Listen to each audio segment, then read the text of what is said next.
I didn't believe Jakey at first. When he came back from the bathroom, his 2 long SpongeBob pajamas puddling around his ankles, I was busy watching TV, a Big Bang Theory marathon on E4. I barely heard him calling my name. Max? What is it? There's a woman. Sheldon Cooper said something and laughter erupted from the television, but I missed the joke. For a second, I thought I misheard Jakey. What? There's a woman in the bathroom. I saw her from my reflection when I was doing my teeth.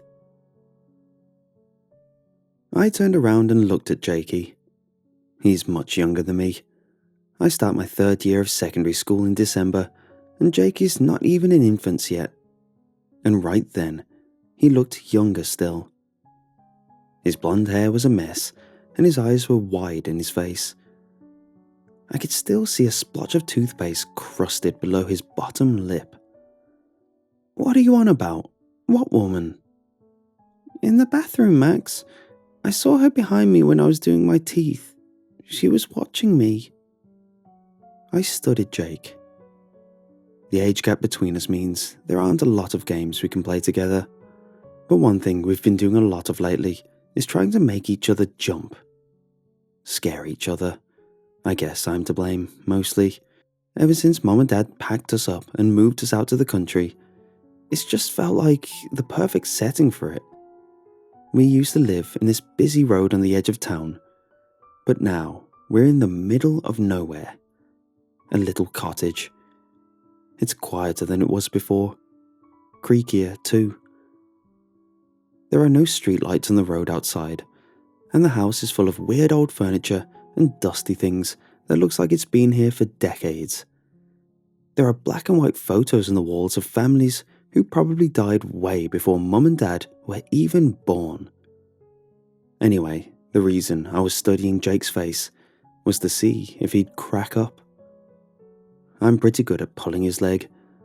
I can make something up to spook him and keep my expression totally deadpan. So, he doesn't know if I'm being serious or not. But Jake is still too little to pull it off.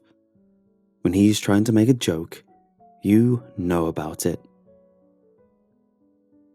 Only this time, I wasn't seeing any of the normal signs. Jakey?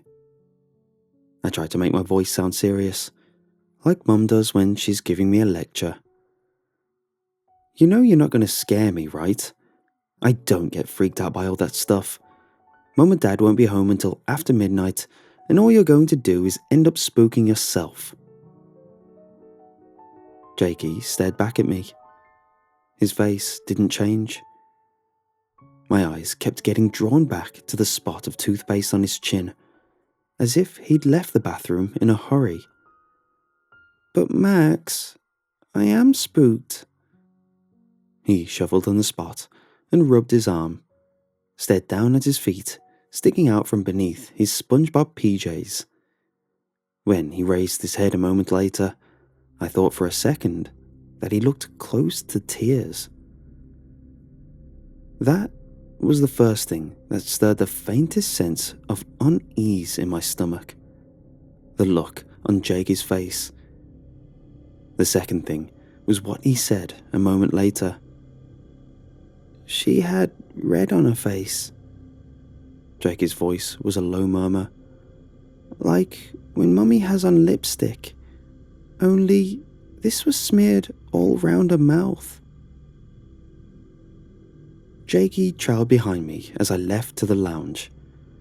Another thing different about our new house, something I'm still not used to, is that the bathroom is on the ground floor. I'm definitely not a fan of it. It just feels wrong to have to walk downstairs when you get up in the night to pee. The room itself doesn't help either. It's at the back of the house, and it's cold. The wallpaper is damp. As you walk through the door, there's this huge old bathtub on the left, the sink's on the right, and above it is a little single-glazed window that overlooks the woods at the back of the house. The toilet is opposite the door, and above it is this old mirror.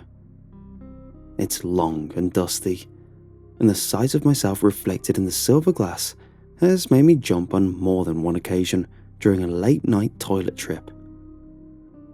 As we crossed the hall and neared the door, Jakey's words drifted back to me. I saw her in my reflection when I was doing my teeth, and then later I saw her behind me. I already knew what must have happened. Jakey had been in the bathroom brushing his teeth, and he'd happened to glance up at the mirror. There's an airing cupboard in the corner of the bathroom, just to the left of the door, where we keep our towels. Like the rest of the house, this cupboard is old. The door won't shut properly. My guess was that Jakey had glimpsed the towel, or possibly some of Mum's clothes hanging up to dry, through the crack in the airing cupboard's door. His tired mind had turned these shapes into a woman crouched in the shadows. The kid's only little, but he has a big imagination. He scares easily. It's probably my fault. All those times I've hidden behind a wall to make him jump, finally taking their toll. As I came to a stop in front of the bathroom door, I made a mental note to stop scaring him. It had been fun at first, but I couldn't have him freaking himself out over nothing like this. I reached out a hand to push open the bathroom door, but then something made me pause. Another thing Jakey had said to me in the lounge floated back into my mind. She had red on her face, like when Mummy has on lipstick, only this was smeared all around her mouth. That sense of unease stirred in my stomach again. Where had that detail come from? I could see Jakey catching a glimpse of the airing cupboard's shadowy interior in the bathroom mirror and imagining he'd seen a woman hiding in there. That was one thing. But Jakey hadn't just said he'd seen a woman, had he? He described her face. I stared down at the bottom of the bathroom door. Jakey must have left the room quickly because the light inside was still on. A soft yellow glow spilled out from beneath the door and into the hallway.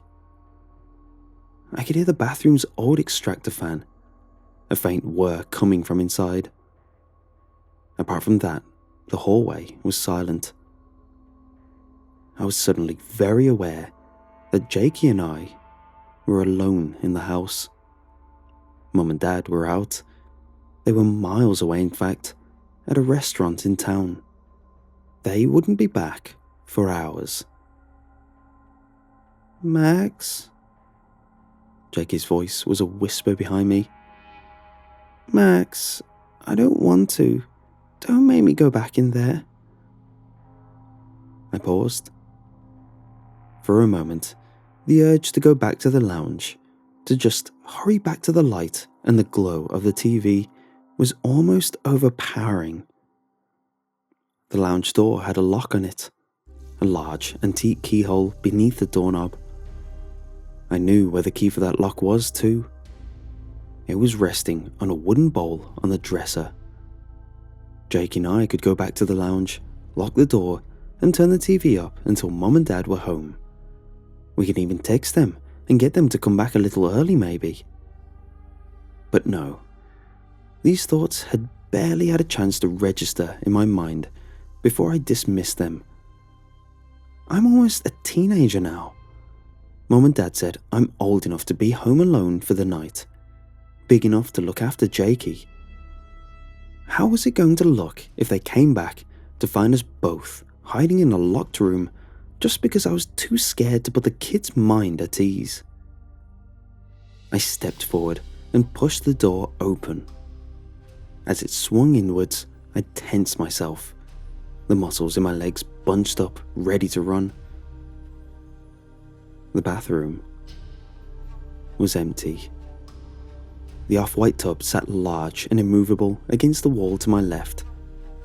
Over to my right was the window and the sink. Jakey's toothbrush lay at an angle next to the tap, Colgate still clinging to the bristles. I stared at the dusty old mirror in front of me. Sure enough, from my vantage point in the doorway, I could see the airing cupboard over on the left. The door was open a few inches. I could just make out the shadow of a purple towel hanging up to dry through the crack, but nothing else. I let out a breath I hadn't realized I'd been holding and stepped into the room.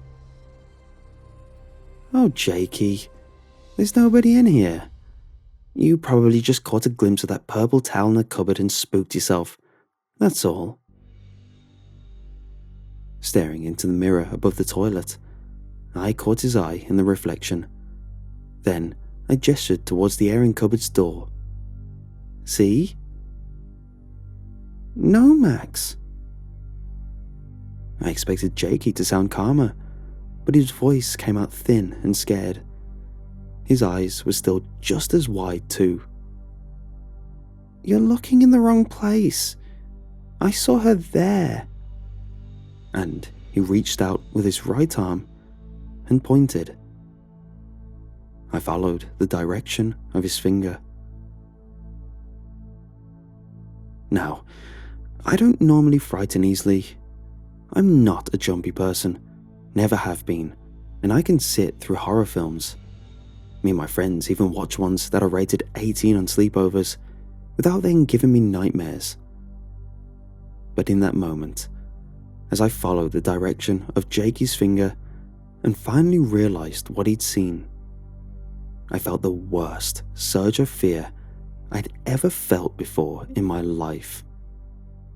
Heat bloomed in my face. My skin felt hot and prickly. As I ushered Jakey out of the bathroom and back to the lounge as quickly as I could, my hands were shaking. My first instinct was to run, to just get Jakey and make a dash out of the front door, then keep running until we reached the house of our closest neighbor. But I quickly dismissed that idea. In the end, I sat Jakey on the sofa in front of the TV, made sure the front door of our house was locked, and then shut the door to the lounge. I turned the heavy key in the lock. After that, I pulled out my phone to call my dad. I kept pressing the wrong buttons on the screen because my fingers were trembling so badly. Jakey's only little. He's learning new words all the time, and sometimes he uses them in an awkward way or struggles to make himself understood. He said he saw the woman over his shoulder when he was brushing his teeth. He said he saw her in his reflection. It was only when he told me I was looking in the wrong place that everything clicked. Because when he held out his finger to show me where he'd seen the woman's face, he wasn't pointing in the bathroom mirror at all. He was pointing at the small, pitch-black window that hovers above our bathroom sink, like an eye.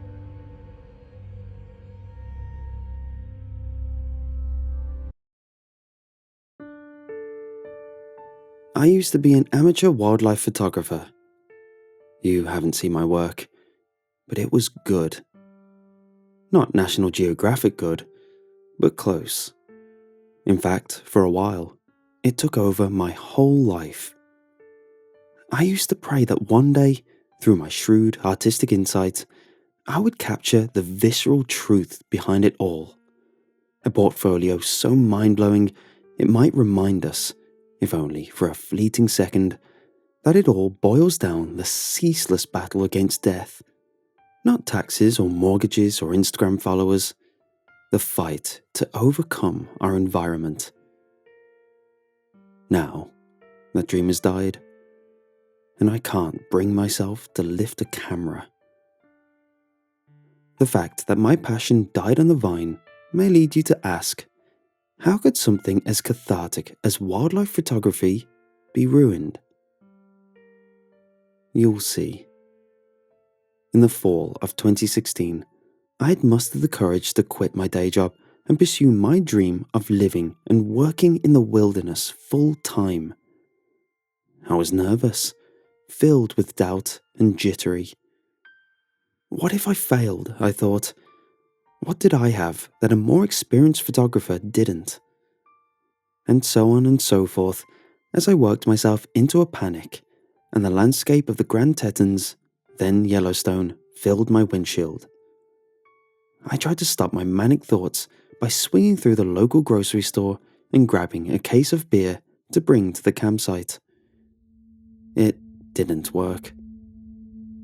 When I got there, I compulsively flipped through the portfolios of some of my favourite photographers.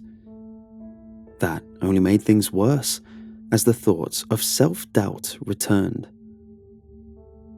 I can't compete with this. Who am I kidding? This was an ongoing struggle in my life. I would set my sights on a goal, only to be consumed with doubt and quit. I was my worst enemy, and this idea, wildlife photography, was my most recent deluded attempt at success. And so, in typical fashion, I continued wallowing in pathetic self-doubt like that for a while, before finally finding some resolve. I realised I couldn't be a failure this time, not after talking about this dream for months in front of friends. The embarrassment of returning to my parents' basement as a failure would be unbearable. No, I wasn't leaving, even if it killed me. Which it did prove to do, in a way. The only reason I could pull this off, to convince myself I had any shot at all, was because a few weeks before, I had discovered the sort of opportunity that rarely presents itself to a fledgling professional. The opportunity for fame and fortune gained through a single act, and in this case, a single photo. In recent weeks, rumours had emanated from Yellowstone National Park, tall tales of a mythical, large, aggressive black bear. Some trails had been closed off, others were under review. Then there were the disappearances. A half-dozen missing persons who had yet to be recovered. Authorities couldn't find the bodies, so they weren't reported as bear attacks, but anyone who followed the park closely knew it was him. The King in Black. It was a dumb, macabre name someone had given the gigantic boar because of his track's freakish size. While it was over the top, the name stuck, and everyone was desperate to catch a glimpse. The thing was, nobody had. For one, we knew he was nocturnal, which left only a few photographers willing to brave the night to find him. And also, I think people were terrified of a man-eater. Luckily for me, while self-doubt was a crippling weakness of mine, fear of death mostly eluded me. When I learned that wildlife magazines were now offering $20,000 to the photographer that could capture an image of the brute, I was sold. Flipping through the last of the portfolios, now reaffirmed in my aspirations after once again imagining myself rolling in piles of money and success, I gathered my pack and my huge mag light, threw a few snacks into my bag, and headed for the, now closed, Cadith Trail. A long, winding, 30-mile trail that had been the site of the disappearances and the dinner plate-sized tracks. The drive was short, and a while later, I arrived at the trailhead and dropped my bag near the aging wooden sign. Eager to get started, I unpacked my bag, clipped my oversized can of bear spray to my belt, and began prepping my camera gear. For a while, I sat there fumbling over lenses, unsure which would be the best for capturing the legend. As I turned a few over in my hands, Light poured through the foliage in the direction of the road. "Everything all right there, sir?" the light said. I put my hand to my brow, trying to glean some of the details from the silhouette behind the torch. "Sure is. Can I help you with something?" I let my camera hang around my neck and restrain myself from unclipping my bear spray. "I thought you were fearless, tracking a man-eater and afraid of a man." "I suppose you could," he said, moving the light down towards my legs.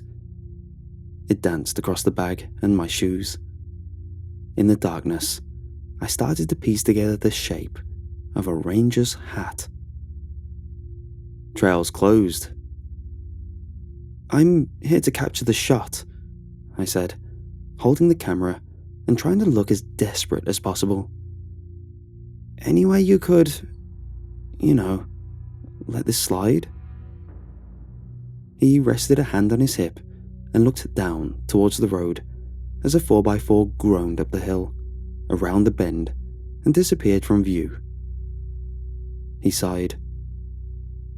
"You got a plan on where you might be staying tonight?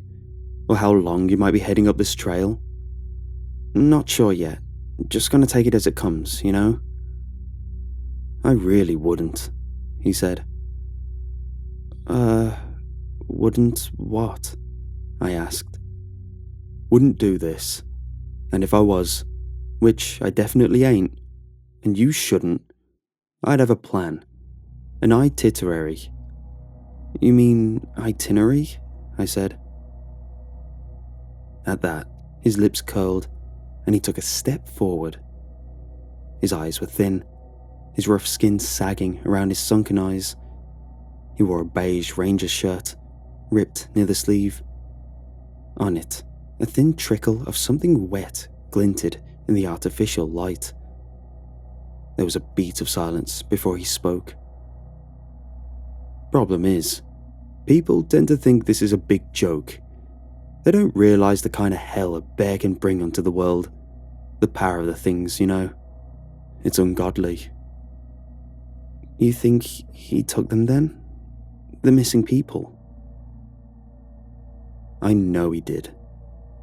He paused, glancing around a second time. If you end up like the other folks, your family ain't getting any closure. Ain't never gonna be a funeral." "How do you know that?" "Optics," he said. "They can't let the family see what he done to them. Don't want it to hurt the yearly turnaround, you understand? They're fools, thinking he'll stop. They don't know what he really is." His speech started to grow faster as he got excited and stepped a bit closer to me. I could hear the dryness in his mouth.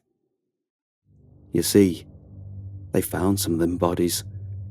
Not all of them, just a few. And they just got rid of them, all quiet like, so nobody from the press catches wind." "You're not the press, are you?" "No, I'm not. But why would they do that? Too graphic?" "Sure enough. It's a shame too. A piece like that ought to be respected for its power.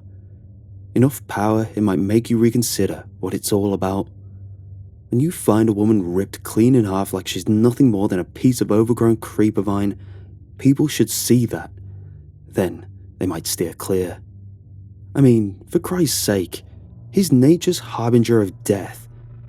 Take these warnings more seriously. This bear is more than a goddamn exhibit." As he yelled, I felt my hand on the bear spray. Something about him seemed unhinged, but determined to keep my cool so I could continue on, I took a breath and stayed calm. "You mean exhibit? Never mind. Listen, thank you for the warning, but my future depends on catching a shot of this thing. All my eggs are in one basket." There was a long pause, and I swear I heard the gears in his head clicking away. Then he chuckled, adjusted his belt with one hand, and turned the flashlight to his face with the other. Well, you go up that Kadith trail, you're in his world. In there, he's going to decide your fate one way or another. And if you get too close to him, well, I'll be careful. I'm sure you will, son. They're all careful. I'd just be amiss if I didn't give you a fair warning. Doing my duty, you know, making sure we all stay bear aware. The last word hung in the air as the light illuminated his jack-o'-lantern face and a whimsical, toothy smile stretched across his cheeks. You have a good night, and if anybody asks, I didn't see you sneaking in here. A while later, there was the creaking sound of a truck door and a sputtering engine, and I was alone again. I should have been terrified. Instead, I felt excited. The thing must be gigantic, majestic even. After sorting my bag out, I walked for a long time, stepping through thistle and sagebrush, listening to the white noise from the wind through the pine needles, breathe through the mountain valley. I loved it. The moon was full, my eyes adjusted. Now if only I could find something to shoot. But miles later, after hours of hiking the serpentine trail up the mountainside, I'd found nothing. Sore, tired, and feeling defeated, I looked for a spot to throw out my sleep sack and rest a while. Not wanting to sleep on the trail, I found a hardly treaded offshoot that led towards a rocky outcropping. There was a large slab of rock that formed a bit of an alcove. Well, not quite a cave. It still provided some shelter from the elements. I shined my light inside, ensuring no other critters had beat me to bed. There was nothing. Only a few scattered sticks and a pile of leaves and grass. Satisfied, I unfurled my sleep sack inside and tried to drift away. But my laboured breathing kept me awake. Odd, I thought. I'm not winded. Was it the wind? No, the sound was too short. It had to be breath. Just not mine. Sure, I was losing it. I flicked on my flashlight and slashed it like a sabre across the dark forest. Is that an arm sticking out from behind that tree? No, you're just excited. Calm down. But I still heard the breath. It sounded close. And now, shaking with fear, I desperately searched for the source of the noise. Swinging wildly in the blackness, the flashlight's beam fell on the leaf pile beside me. In that moment, I saw the horrible source, the subtle movement. The leafy pile that rose and fell along with the soft sound of breath, and I was frozen. When I mustered up the will to investigate, I delicately brushed a few leaves aside with my flashlight, fearful of what might lurk inside. As the leaves fell away, the slack-jawed, pallid face of a man emerged, his eyes empty, void of life. While my inside screamed, I kept my mettle and uncovered him. Then he laid naked in the alcove. His clothes had been taken, and, while alive, the bits of grey fat protruding from his partially crushed skull solved the mystery of his blank expression. Huge lacerations covered most of his body, deep claw marks that had torn away swaths of flesh in their wake. My hands shook, and from somewhere beyond my volition, I found myself squaring his image in the viewfinder. Snap. I'm not sure, even now, why I reacted that way. Don't worry, help will be here soon. I said as I covered him with my sleep sack. Hang in there. I thought, maybe, that I saw a reply in his eyes, if only just a slight sparkle. More likely, it was my desperation to believe he wasn't already gone. The ranger's words came back. Nature's harbinger of death, don't realize the kind of hell. And now my mind wandered to the monster before. In the same thought, an image floated forward in its place. An infant king swaddled in black fur. When the image faded, I ran along the trail, snaking through the forest, my heart thudding in my chest.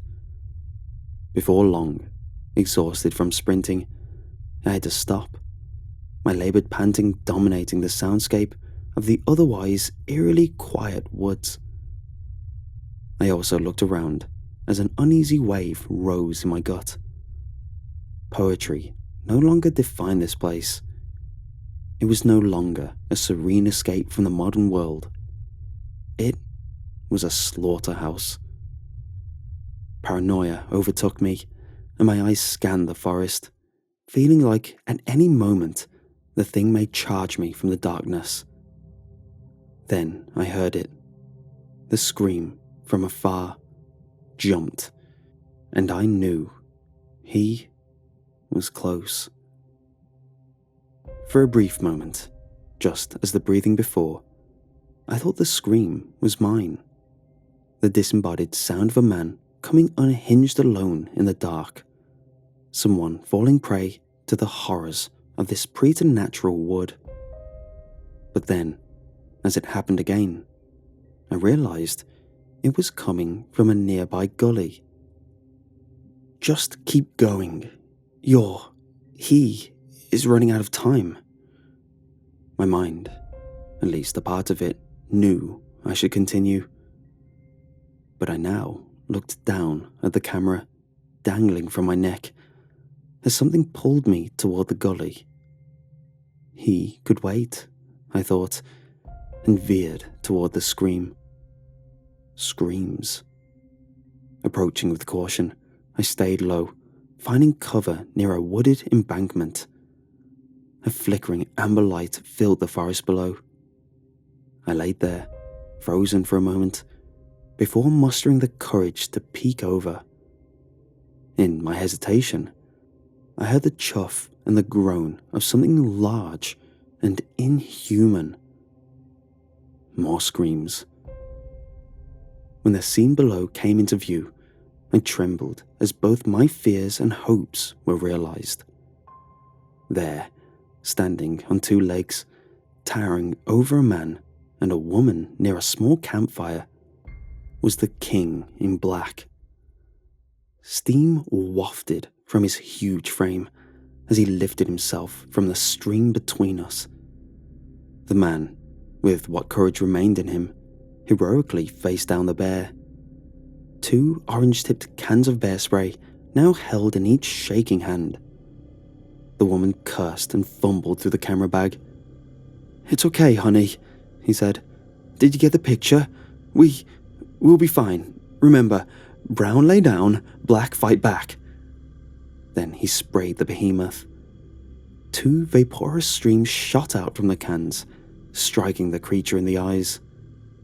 I flinched, expecting the bear to turn tail and run in my direction.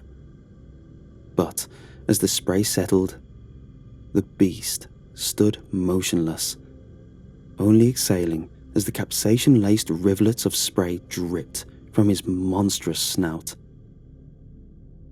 There was no reaction, only horrific invulnerability. The man's eyes widened, and he threw down his spray cans, turning to run. A fatal mistake. As he turned, the bear opened his gaping maw and let out an earth-shaking roar. Snap. I couldn't help it. I should have rushed toward them, joining them in their fight for survival. But a part of me, a terrible part, still had a job to do. as the flash of my camera reflected on the pale faces of the photographers below. They were distracted, looking up in my direction, confused. I was sorry, as the momentary pause proved to quicken their demise.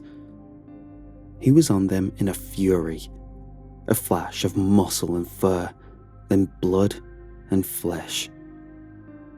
He let out another guttural howl, and at that moment, I heard the battle cry of a great warrior. It sounded almost human, but the thought left me quickly as I watched the king reap his bounty. Nature's harbinger of death. The sound of slashing claws and muffled screams filled the woods as he cut them down one gruesome piece at a time. For a bit, the man struggled in vain, crawling toward me with an outstretched arm before crumpling under the bear's weight.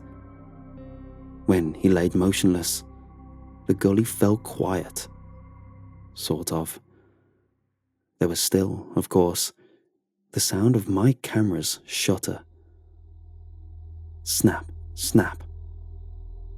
From within my viewfinder, I watched the giant creature bask in his mess. Steam, now from the warm blood rather than water, floated above him in a cloud. He seemed bigger than ever, and I soon realized why. In my possessed excitement, I had closed with the madness. My photographer's instincts, working on autopilot, had brought me only a few feet away from him, and as steam poured from his mouth, I could smell the carrion breath.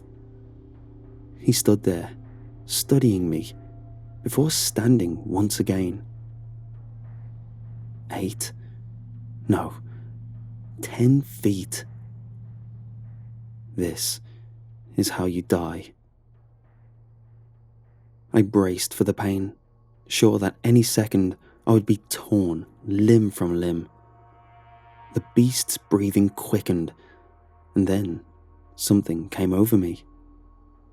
A will to live, and even more, a surreal aspiration to succeed in my quest. Snap, snap, snap.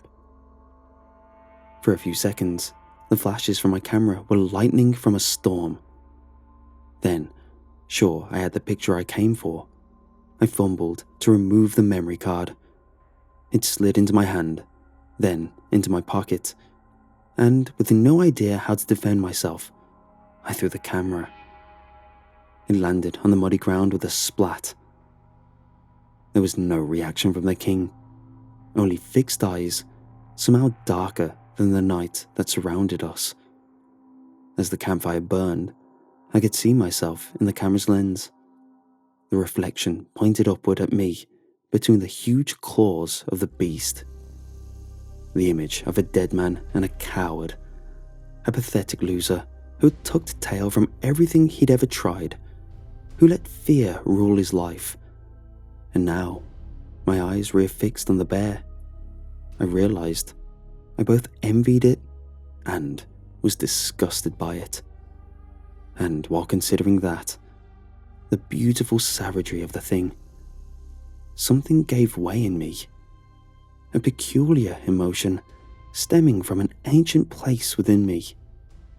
Something awakening. A confidence I'd never known possible. I shook as every muscle in my body teemed with power. No longer a man, a beast in my own right. Warm liquid trickled down my leg, not from fear, but from rage. What are you waiting for, you ugly thing? Let's go. My vision narrowed to only a sharp and lurid $50. I pounded my chest. Ready to what? Ready to wrestle this thing if I have to? Who am I right now, I wondered. The beast reacted, retracting for a moment before bending down to the soil below him. Will he charge me, I wondered. I'm ready then. His focus shifted down, and his breath fogged the camera lens, erasing my reflection. Then he picked it up. Not in his mouth, like a beast might, but like a man, in his hands. And they were hands now, weren't they? Is that a zipper? I deflated as the head of the demon opened and flipped backward. And there he stood, now somehow standing smaller. It was the same weathered face from before. The Ranger's. I recognized it just before the camera hid it away. Snap, snap. Now I was the beast, the spectacle blinded by the rapturous onlooker. He stood there, the camera in his hands, snapping photo after photo. The bear pelt or costume bunched around his ankles. The blood-stained ranger shirt hung off of his body. He looks so small, I thought. Then he started shouting, "Bear aware, there'll be bear aware or say a prayer. Respect the power of the wild, the mighty bear, stay aware." It was the ravings of a madman, going on and on, until finally, cries still echoing in the darkness, he threw the camera back to me and fell silent. The same toothy smile, now stained pink, regarding me as I flipped the camera again back toward him. Snap. But as I pulled away from the viewfinder, the king had somehow, in the matter of only seconds, returned. Now he dragged the bodies up the opposite side of the gully, the giant creature still causing my knees to quake, even after knowing him to be a farce. Was he a farce? That man must be over 200 pounds, thrown like a rag doll. Before long, the king and his bounty were gone, sparing me by some logic only known to him before disappearing into the woods. And I was awestruck. I stayed there, overcome with something inarticulable. I sat down next to the stream in the dark, and the babbling water kept on until the morning, when there was little left from the night's procession save for a few brown stains in the soil, a cheap Coleman tent, and a smouldering campfire. A while later, I walked back to my car, and, once inside, with the windows rolled all the way up, I screamed and screamed and screamed, and etched into my mind's eye, he remained, the king in black. When sanity found me, I found myself driving towards the ranger station and showing them the photos. They were skeptical, but looked thoughtfully and listened. Soon, after they involved the police, they recovered the, now dead, man in the alcove, and after that, they caught him. Daniel Richter. No king, only a man. It turns out he'd walked into the ranger station a decade before, covered in blood, claiming his family was murdered by a black bear, insistent that the park wasn't doing enough about bear awareness. He regaled the police with the tale of an aberrant bear that could read his thoughts. He claimed that it tracked him and his family in the woods for days, but he could never escape him. The rangers kept the story quiet after finding no evidence of a bear attack at the scene.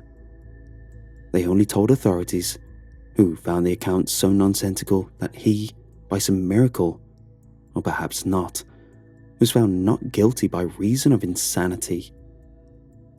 He had been serving his time in a nearby mental health institution, who was now, coincidentally, working with police to find and recapture one Daniel Richter.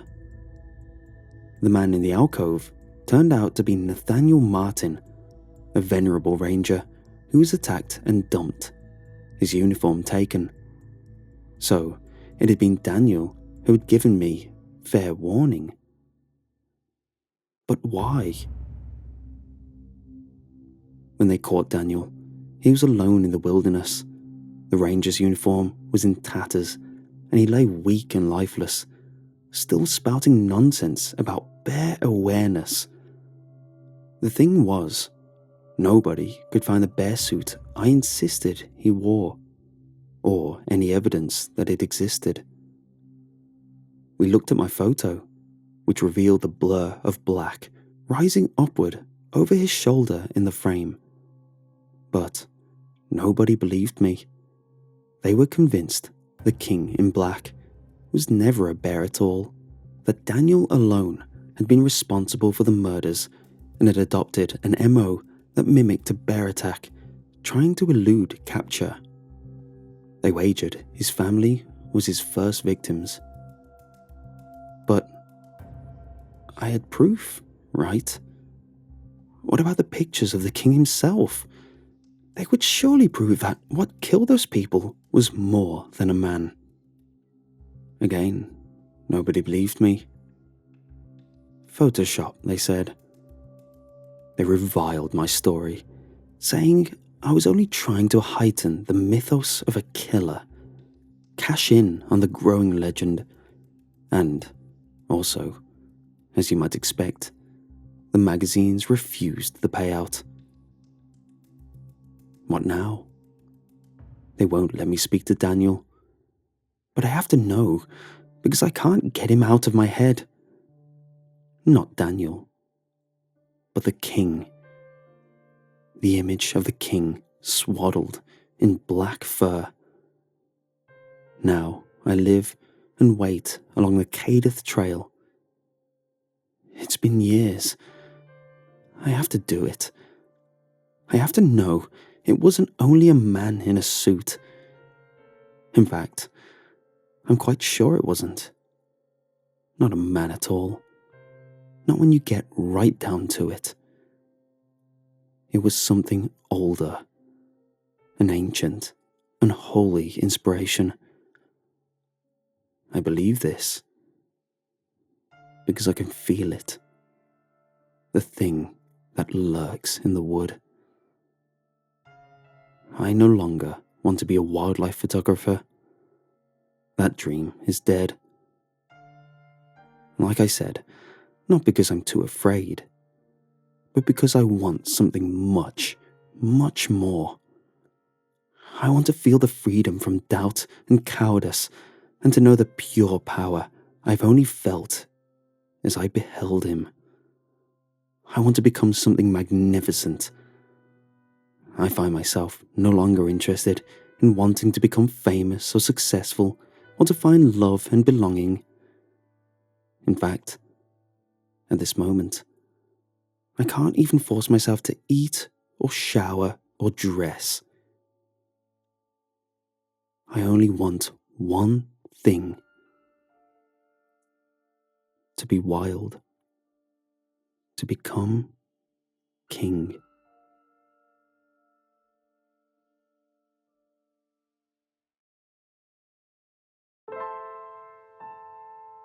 I still don't know to this day what made me act so irrationally when I decided to follow that car on a whim.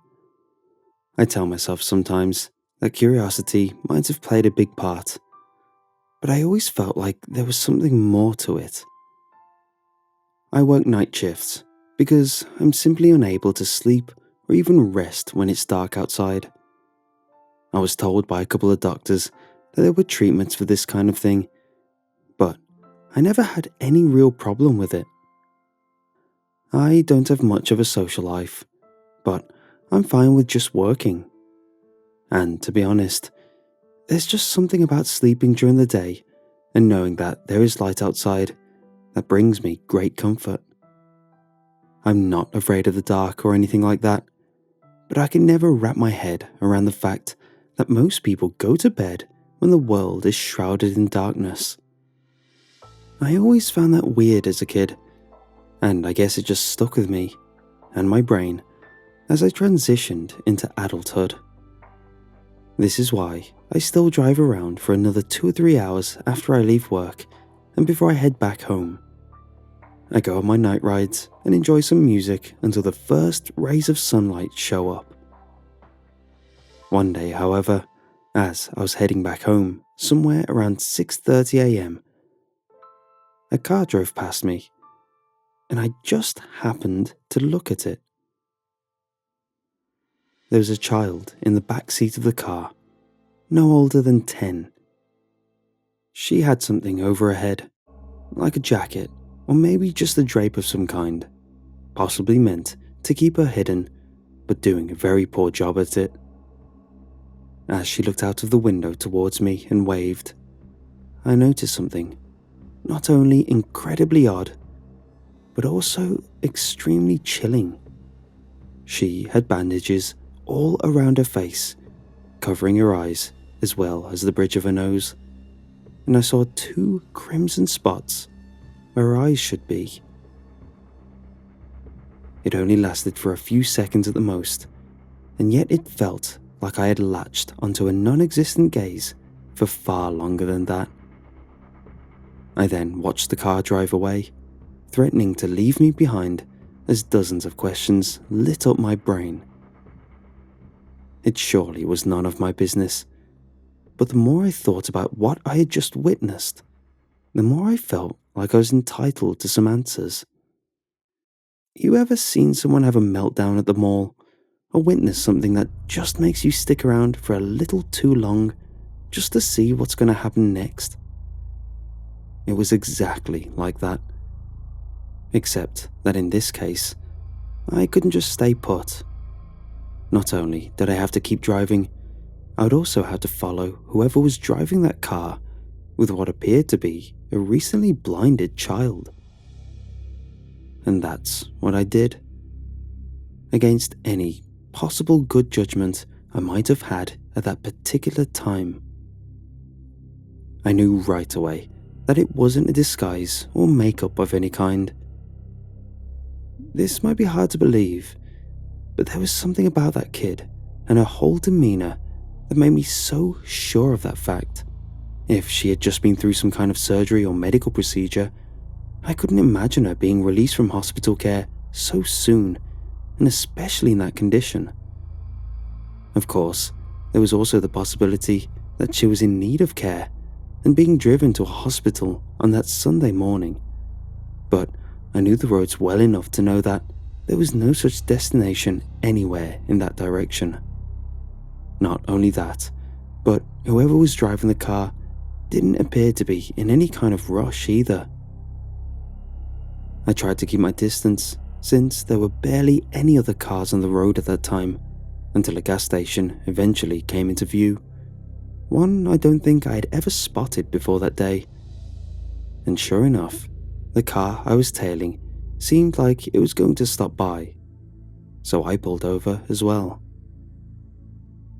I was a little worried and hesitant at first, because the gas station appeared to be abandoned, which might have been why I'd never actually paid much attention to it in the first place. But sure enough, there were other cars and people there, coming and going about their business. It only occurred to me when I was parking my car that I had no idea what I was doing, and what exactly my next course of action should be. I wasn't just going to take someone's child and bring them along with me without having a clear picture of what was going on, because that's a recipe sure to have you killed by cops by the end of the day. The other car had parked somewhere nearby as well, so I decided to stay put inside my own and wait to see how things would develop. Maybe they'd noticed that I had been following them for a while and decided to see for themselves whether I was onto them or not. That wasn't the case. After a couple of minutes, a woman wearing a black veil and dressed in all black stepped out of the driver's seat. I really couldn't tell much other than the fact that it was a woman and that she didn't seem concerned in the least with her surroundings, which meant I was in the clear. At first glance, and judging by her body language, nothing about her seemed to indicate that she was up to no good. Other than a peculiar sense of style, she seemed relatively normal, and I started to wonder whether I had imagined the child with the bleeding eyes in her back seat. I found myself hoping that I wasn't wrong, which is quite a morbid thought to have, but the other alternative would be me beginning to go slightly crazy, which seemed like a far scarier thought at the time. The woman walked over to the other side of the car and slyly knocked on the window of the passenger seat at the back. Only then did I notice that she was carrying a small plastic bag. Not a purse or a wallet, just some white, generic plastic bag. She bent over a little so her eye level would match the window of the car and stayed like that for a minute or two before leaving. She had to have been talking to someone, and in my head, that was all the confirmation I needed that I wasn't crazy. I observed her as she walked all the way over to the station itself, but instead of going for the main entrance, she went towards the one to the side, likely reserved for staff. And sure enough, by the time she got there, someone had opened the door and poked their head outside, no doubt waiting for her arrival. The woman stepped inside, and the other person looked around briefly before closing the door behind them. Something was up, and I didn't like whatever I was feeling brewing up in the pit of my stomach. I'd follow the car, mostly out of curiosity, I thought, but at that point in time, I found myself mostly concerned for the child's condition and overall safety. If anything, I had to make sure whether the kid was alright or not before either taking some action or simply moving on with my life. I didn't know for how long the woman in black would be gone, but the fact that she entered through the back door of the building probably meant that it was unlikely for her to have a clear view of her car, so I shouldn't have problems in approaching it and seeing what was up. I stepped out of my car, pretended to check my dead phone, and looked around for a bit while trying not to look suspicious at all. Eventually, I mustered up the courage and walked straight towards the side of the car where I'd seen the kid. I looked inside the car, but didn't see anyone. At least, not right away. I quickly noticed something shuffling underneath a blanket in the back seat and figured that had to be the girl, doing a very poor job of keeping herself hidden, which is what I assumed the woman had instructed her to do. Once again, I simply didn't know what exactly I was going to do or could do in that situation, let alone how I would react when finally facing that poor kid. I didn't have time to spare, so I knocked softly on the window. The shuffling stopped abruptly until whatever was under the drapes perked up and cast it aside, revealing itself as it turned towards the source of the sound. My heart sank, not out of fear, but pity. I don't have any kids, but there was something so sweet and pure about this little girl that I was immediately crushed by the sight of her bandages and what ravages lay underneath. The blood spots on her bandages only made it worse. They'd formed two little circles where the eyes would normally be, which then trickled downwards, forming two uneven lines, almost giving the impression that she had been crying. Whatever happened to this girl, I know she didn't deserve it, is what I remember thinking. "Hello?" she said, with a voice that didn't seem to indicate that she was in any kind of pain or distress. "Hey, hi, She immediately flinched, no doubt after hearing a stranger's voice, and moved further away from the window before retreating back under the covers. "Don't worry, it's okay," I said. "Can you roll down the window a little bit, please, so I don't have to talk so loud?" She remained perfectly still, probably thinking I'd just go away or forget that she was in there if she just stopped moving entirely. I didn't want to put too much pressure on her because I didn't know what exactly she had been through, except of course missing her 2 damn eyes. But I also couldn't just drop it. "You waved your hand to me a while ago. I saw you on the road. Are you alright? Is everything okay?" I said, as gently and concerned as I could. Only when I said those words out loud did it finally hit me. When I first saw her, I could tell she was waving to me. I knew that she knew I was there, in my car, driving alongside hers. But how could that be? If she was indeed missing her eyes, which, from the looks of it, was really the case. And I know she wasn't merely responding to the sound of a car nearby. No, it wasn't just that. I could tell she was communicating with someone she knew to be there, on the receiving end. I barely had any time to process this realization when I saw her immediately come out from under the blankets as soon as I had spoken.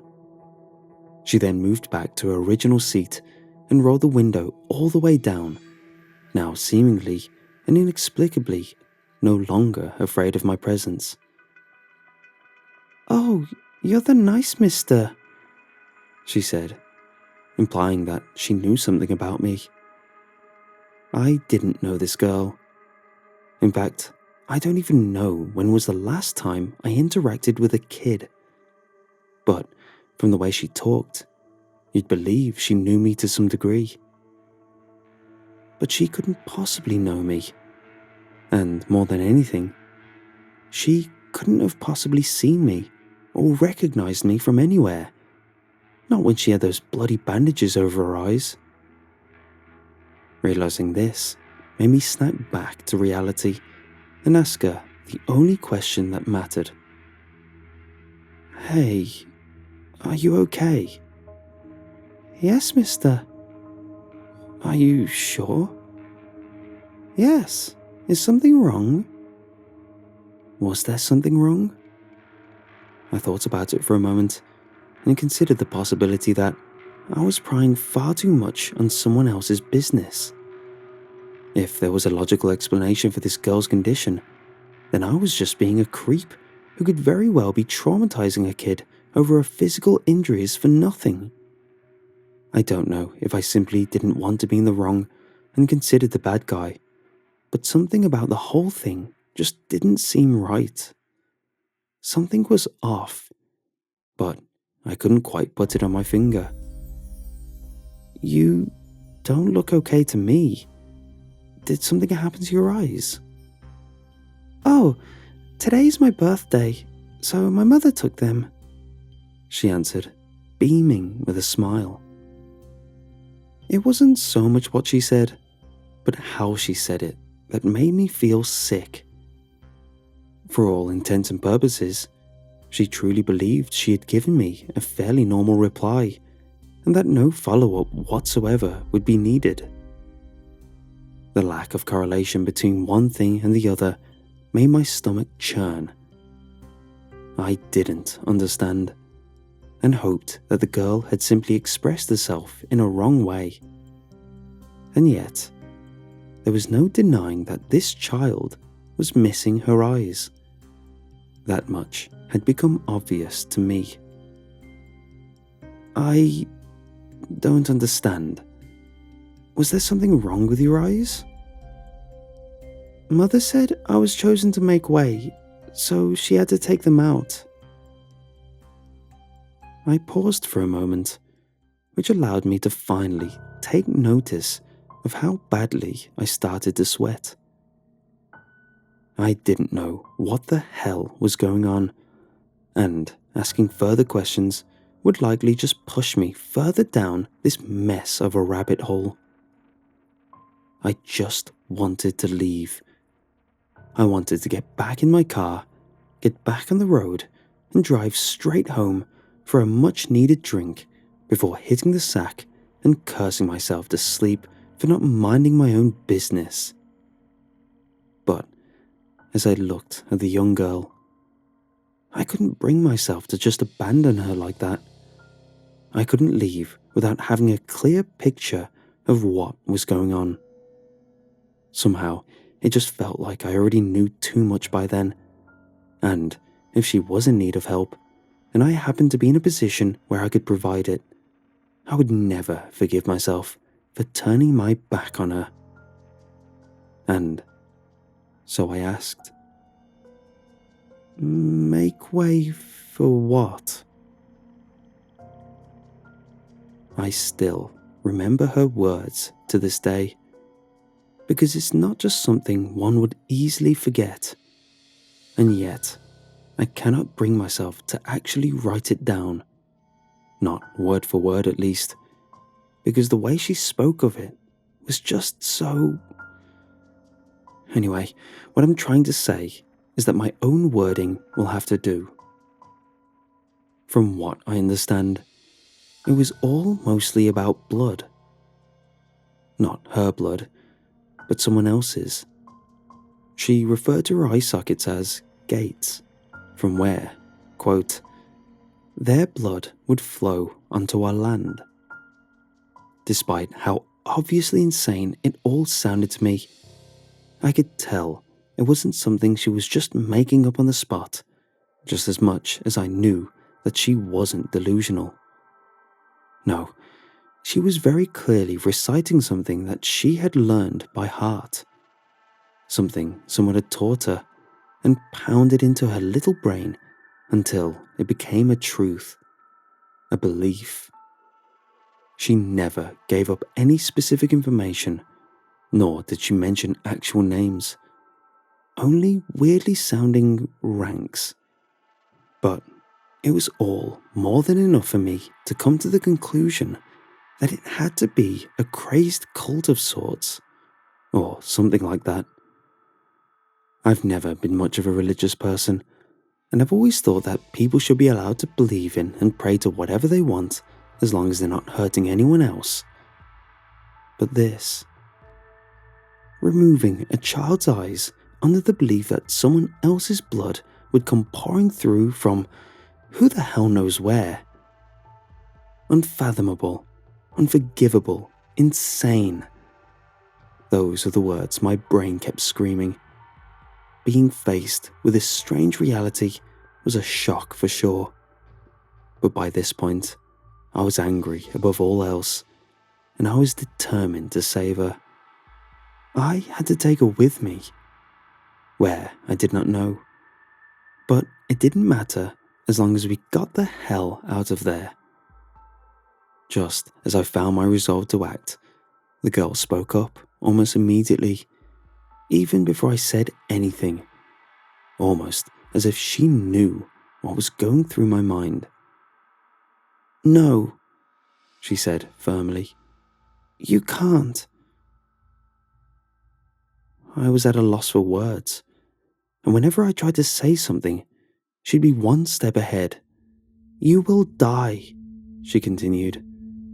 "The only way for you to be alive by the end of the day is to go back to your car alone." I shook my head and tried opening her door. "You have to go. Mother is on her way back now." I'd completely forgotten about her. In fact, I'd forgotten about most things completely due to the nature of the discussion I was having. I immediately shot up and looked around, but there didn't appear to be anyone heading our way. "I can't let you stay with these people. Something is very wrong with them. You understand?" I said. "You need to come with me. I'll get you to the police or a hospital or something, but you have... They're all a part of it. Most of them are around these parts," she replied. You can't do anything, because you don't really know anything. Only one person can save me, and it's not you. Something about the way she spoke just devastated me. It wasn't so much the fact that she appeared to have accepted what had been done to her, but rather how truthful and final her statement seemed to be. She was right. I didn't know anything. I didn't know what I was actually getting myself into, not until I saw a glimpse of it, the reality of it. And yet, I know you can't possibly want this, I told her. The next words I heard were uttered from behind my back. Step away from the car. I turned around and froze. Just in front of me, not 20 feet away, was the woman that had been driving the car, the one dressed in black, with a dark veil still covering her face. The woman the girl referred to as Mother. And just beyond her, neither too close or too far from where she was standing, were another 15 people or so, all just standing perfectly still. I recalled what the girl said about me dying, and fear suddenly took over me. I could feel it in the air and in the presence of all those individuals, but Mother especially. She was the one that fervently gave off that sensation the most. That I was nothing to them, and that they could get rid of me as easily as someone flushes a turd down the drain. They looked at me, almost as if I wasn't human like the rest of them, just an aberrant, lowly life form that had trespassed upon their affairs. You shouldn't have followed us. You shouldn't have come here, the woman said, almost with a hint of sadistic satisfaction. And you definitely should not have talked to the living gate, maggot. She took a step towards me, as did all the others. I instinctively took a step back, but immediately hit the side of the car, as I had nowhere else to go. For a brief moment, I really thought I was going to die then and there over something that was so beyond my comprehension. But I was saved. Mother! The girl in the car shouted. I immediately turned around to see what had caused her to shout, and the sight I was met with was enough to make my legs go numb as I hit the ground, horrified.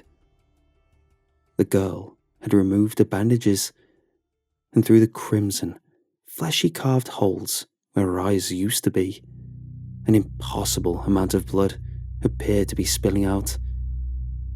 It's time. We have to go, the girl continued, seemingly unfazed by what was happening to her. I tried to look away, but I just couldn't avert my gaze from what I was witnessing, and that's what allowed the Mother to approach from behind without me taking notice right away. The girl is the one that alerted me to it. Leave him. Do not touch him, the girl said. I turned to see the woman in black towering over me as she appeared to be staring intently at the girl inside the car. Of course, the woman replied as she turned to face me. She lifted the veil that covered her face only slightly enough to reveal her lips and promptly spit on me.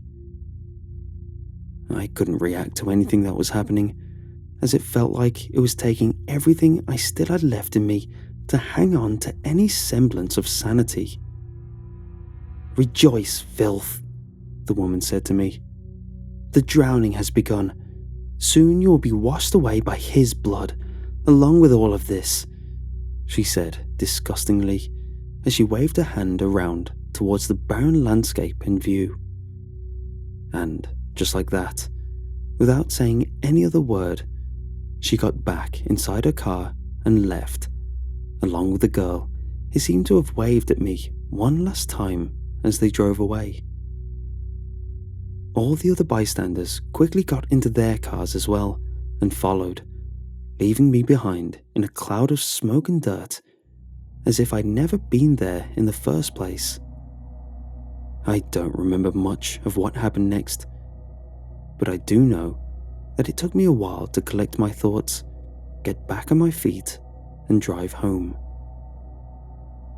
As you might have guessed, I never mentioned this to anyone, ever. Not until now. Even though I knew perfectly well that I hadn't imagined anything that happened on that early morning, I found myself trying not to dwell on it, see if I could forget some part of it, no matter how small. Now that I think back on it, I can see that I was simply trying to forget that I wasn't able to save that girl. It ate away at my conscience, constantly, whenever I tried picturing just what might have become of her. This sensation of helplessness and guilt haunted me for a long time, until the day I broke down and finally decided to investigate on my own, see if I could find any information whatsoever about any of it, that religion or whatever it was, the people involved, as well as the girl and what had become of her. My investigative skills didn't amount to anything, but one night I ended up overhearing a conversation at the bar by pure chance. A couple of guys, truckers I think, were arguing about weird stuff they'd seen on the road. It was almost like a drunken game to them, each trying to one-up the other at every chance they got. But then one of them got real quiet all of a sudden, right before he started talking about a strange incident from a few years ago. He wasn't there to see it for himself, he said, but a guy that he knew from the local police force told him about it. A car had crashed. 2 fatalities, a woman and a young girl. He mentioned that the police swept it under the rug as an accident, like so many others, when everybody involved knew that it was anything but normal. First, he said, it was obvious that this poor girl was missing her eyes way before the crash, but for some reason, the official version is that the crash itself caused all their injuries. Don't ask me why, he said. And second, he paused, took a sip of his drink, and then continued in a hushed tone. And second, the car had to be nearly overflowing with blood. Either that, or there had to be some other passengers or deaths that remained unaccounted for some reason. Why, you ask? Because there's no way a couple of bodies, one of them belonging to a wee kid, mind you, would result in such a spillage of blood. He waited for his buddy to say something or react in some way, but he just stared at him with his mouth hanging open. Yeah, I think he said something about signs of a struggle, but like I said, only the girl and the woman were found in that wreck. All that blood painted an impossible area of the road. My buddy's exact words, I tell you. Wasn't roadkill either. Had to be something else. Deep down, I think that was all I needed to hear. Learning of a death crushed my soul, but I can't say I ever held out much hope. It wasn't until I got home that night that I recalled what she had said to me. Only one person can save me, and it's not you. I could be wrong, because I'm just a guy that doesn't know much about anything. But I think she was talking about herself. I think she caused the car to crash, but that was a decision that she made on the spot. Or was it something she knew it would happen, or that she could make it happen? Like I said, I don't know, but I do think about this from time to time. Either way, the truth is that whatever was put into motion that day came to a sudden halt with her death, and my gut tells me that she was somehow responsible for it. And yet, I can't say I'm at peace, because I worry that, in time, there will be others trying to bring about the exact same thing.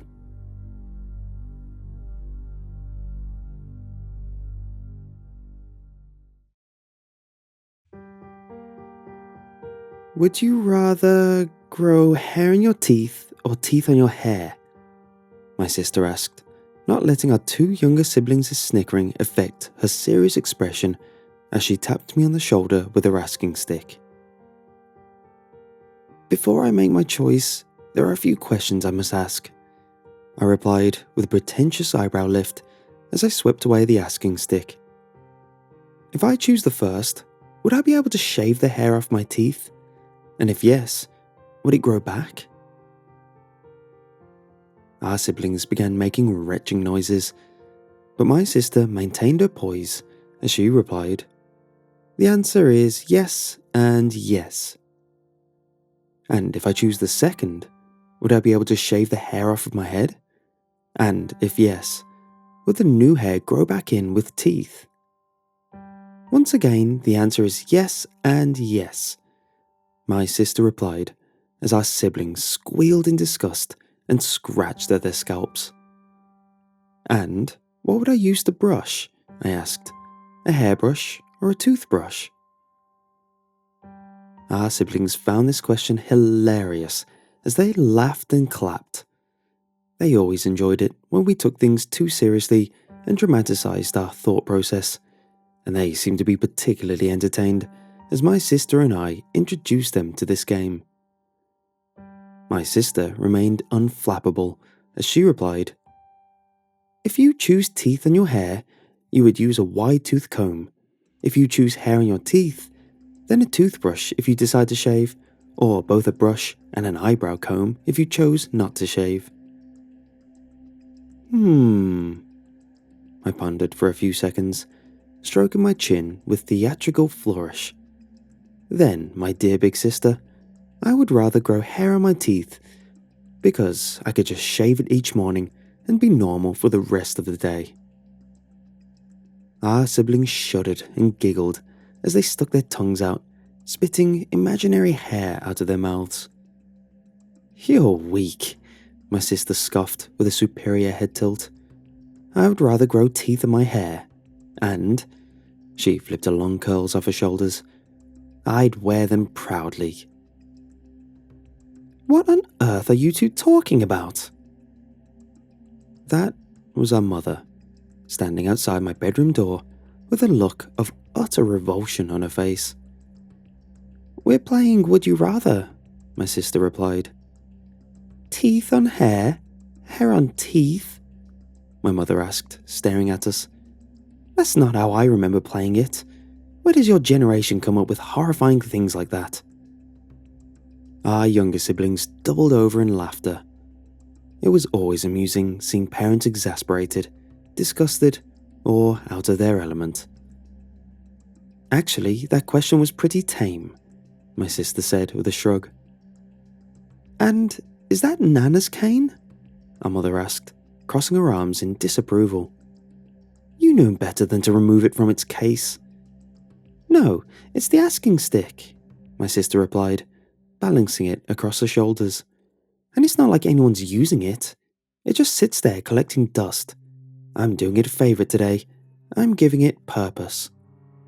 "Its purpose is being the only keepsake your father has of his mother's. He'll kill you if he finds out you're playing around with it."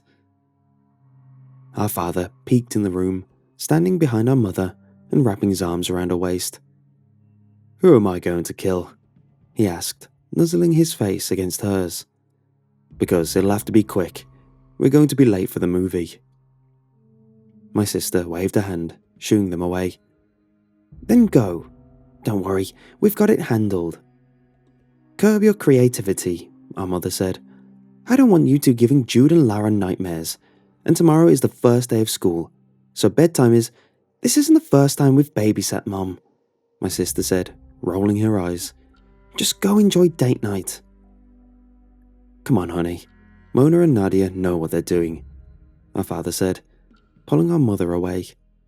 Just put the cane back in its case, he called over his shoulder. Mother didn't like us playing with her things when she was alive. Let's not disrespect her now that she's passed, you hear? Yes, Dad, the four of us called out. After we heard the front door close and lock, Jude turned to Mona and me. I want to ask a would you rather. Mona shrugged and handed him the asking stick. Go ahead, ask Lara. He grinned and turned to his little sister, poking her in the stomach with the asking stick. Would you rather turn into a cockroach or a rat? Lara grimaced and shoved the asking stick away. None of them. You have to pick one, Jude said, pouting. That's the game. No, I don't. Lara turned to Mona and me. Do I? Yes, you do, Mona replied in an authoritative tone. Those are the rules. If you don't choose one, then you forfeit your right to play. Lara's lip trembled, and I nudged Mona and whispered, Mona, chill. Fine, Mona sighed. Lara, how's this? You can ask Jude to enter first. Jude didn't even wait. I would rather turn into a cockroach, because they can survive anything. I learned that in school. They're like superbugs. Lara looked at him quizzically. Superbugs? He nodded, excited to share his trivia. They can eat anything, so they'll never starve. They can hold their breath for over 30 minutes, so they'll never drown. They're super fast, so they'll never be caught. They can survive nukes, and they'll never die. They can even live if they lose their heads. And I'm going to choose to be the one with wings so I can fly. Lara stared at him in awe. I want to be a superbug. I choose a cockroach with wings too. Hey, you can't copy me, June said, frowning as he turned to Mona and me. Can she? Yes, she can, Mona replied.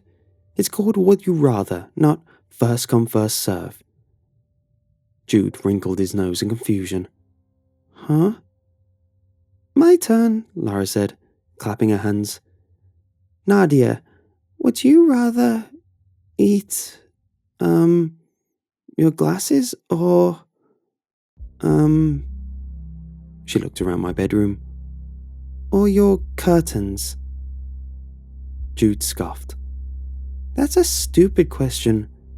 No, it's not, Lara said, crossing her arms. You're stupid. If I may, I said, drawing her attention. Will I just have to eat it one time, or would it be the only thing I eat forever and ever and ever? She giggled. Only one time. Then I would rather eat my glasses, because they're smaller and I'd be done with them faster. Me too, she said, beaming. You don't even wear glasses, Jude said. Your question isn't fair. I have sunglasses, Lara countered, scowling at him, and I'm going to eat them. But make believe eat them, I said, now worried she may be too young for this game. She rolled her eyes. I know, silly. Yeah, she knows, silly, Mona teased as I stuck my tongue out at her. Mona, ask me one, Jude said with an eager smile as she shoved the asking stick in her hands. Make it really weird too, like the first one. Fine. She waved the asking stick in his direction. Would you rather fall... Mona's cell phone rang, interrupting her, and she held up a finger as she answered. She then snorted an obnoxious laugh and threw the asking stick on my lap before she hopped off my bed, and Jude frowned in disappointment as he watched her leave the room. "I can ask you one," I offered. "No, this is a stupid game," he muttered as he slid off my bed. He was at the age where he took everything personally, so I just sighed and let him go. Lara asked me if I wanted to watch videos with her, so I tossed the asking stick on my desk and spent the evening lounging on my bed with her as we laughed at animals being ridiculous.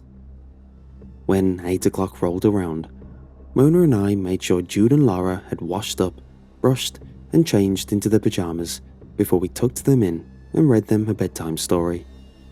I then went to my room and browsed for a while, trying to ignore the endless chattering coming from Mona's room before I turned in for the night. The next morning, I woke up before my alarm, coughing and sputtering. Groggy, I sat up in my bed, my tongue flapping as I tried to spit out whatever was tangled in my mouth. Parts of it hung from my lips and stuck to my chin, and I reached up in bewilderment. It felt like hair. I grabbed my glasses and ran to the mirror, and my jaw fell open in disbelief as the sopping locks of hair sprouted from my teeth. I pulled my cheeks to the side and tilted my head in all directions. Every single tooth, from my incisor to my molars, was covered in silky, auburn strands. I hooked my fingers around the locks to guide them out of my mouth, and they hung down like a glistening, disconcerting beard. "Holy crap!" I jumped at Mona's exclamation. I hated it when she entered my room without permission, but I was too distracted by her hair to yell at her.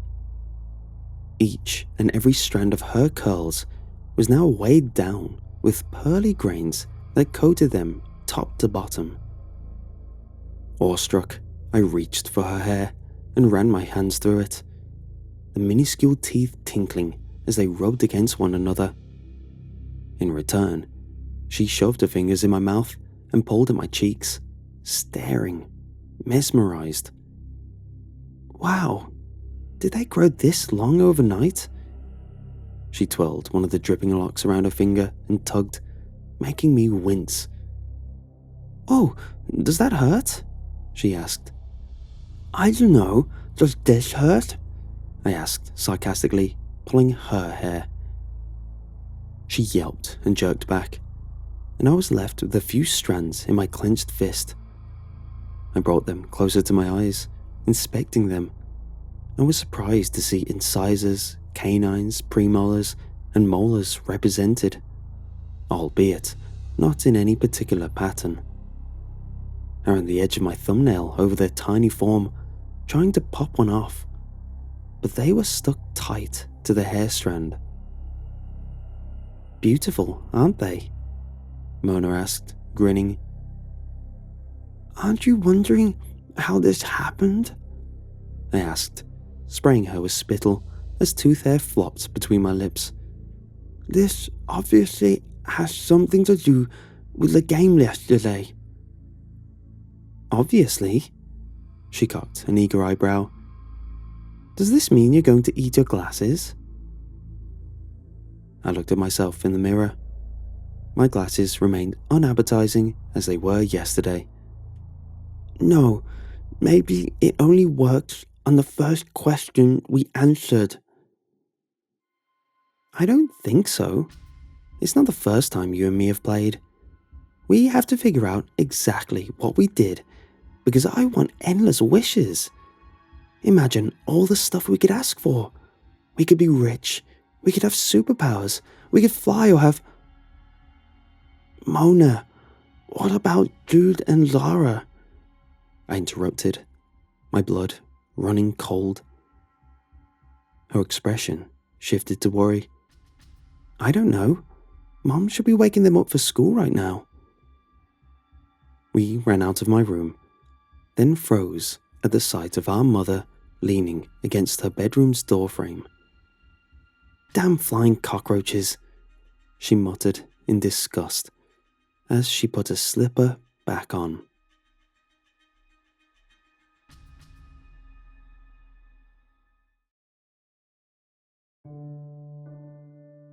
I'd been hearing it for months.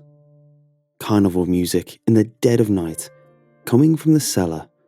Beyond the door I had 3 deadbolts installed onto after the first night I heard it. It started just days after I had moved in. I heard creaks, a groan here and there, but the noises would stop as soon as they began. But things progressed. It got worse once the music began. I started getting phone calls from an unknown number in the middle of the night. 3:33 a.m. on the dot, like clockwork. It must have been a music box from its soft, unsettling tune. It would play for a while.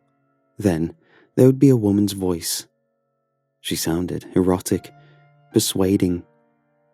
She would whisper the same 2 words, beckoning me to, quote, "Come downstairs." And then I'd hear a click. Eventually, I stopped answering. I'm not sure why I did answer for so long. I would lie in bed, eyes awake in fear of closing them, because every time I did close my eyes, I would picture the cellar. Carnival games lined along the wall, illuminated in a deep red hue, fog machines whirling. I'd hear the calliope playing wildly, while happy screams of children would be heard in the distance. I didn't want to go down there. I didn't want to do it. I battled with the idea of just leaving, running away and staying in some cheap motel. Work suffered from the lack of sleep, and work was important despite the small hourly wage. My mortgage depended on it. Eventually, I decided I'd silence my phone before bed, put it out of my mind. It worked. For a while. I'd sleep through the night and wake up to a missed call and a voicemail from that woman. "Talk to me, Stephen. I'll be downstairs. Come see me. See us." Sometimes the line would remain for a while, and I'd hear the faint sound of that music box under the static. There would be laughter that would echo and distort into demonic, metallic noises.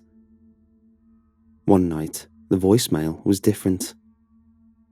It was a man, and he spoke with a malevolent tone, loud and sharp, layered. "We're in the cellar, Stephen. We've been patient. Locked doors won't keep us here forever.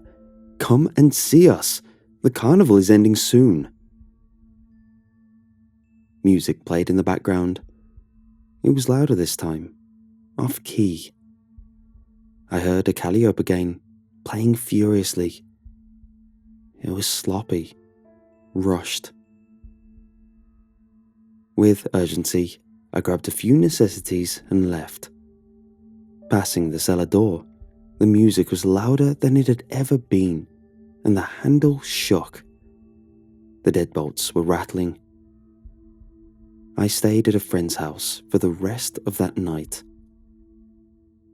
Gabriel was a successful, well-built man with long, wavy, sun-bleached hair that always seemed to be in his face.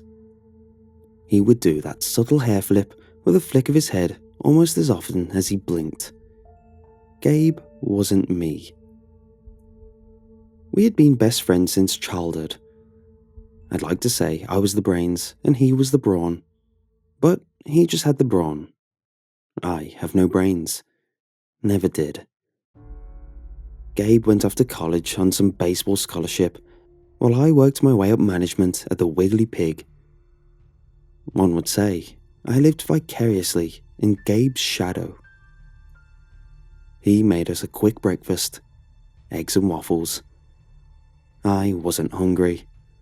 I was still trying to stop sweating. I can't eat. You have no idea. Is there a demonic carnival operating in your basement? He cut a huge piece of butter off the stick and slapped it on his 4 stack of waffles. Nah, but it's your house we're talking about here. He took a huge bite of his food. If it were my house, I'd take control. I wouldn't let anything scare me out of my own house. Who pays the mortgage, Steve? You, or whatever is in that cellar? My jaw went sideways. I pay the mortgage, Gabe. Phone calls in the middle of the night wouldn't freak you out? Your cellar door shaking, about to break from its hinges doesn't scare you?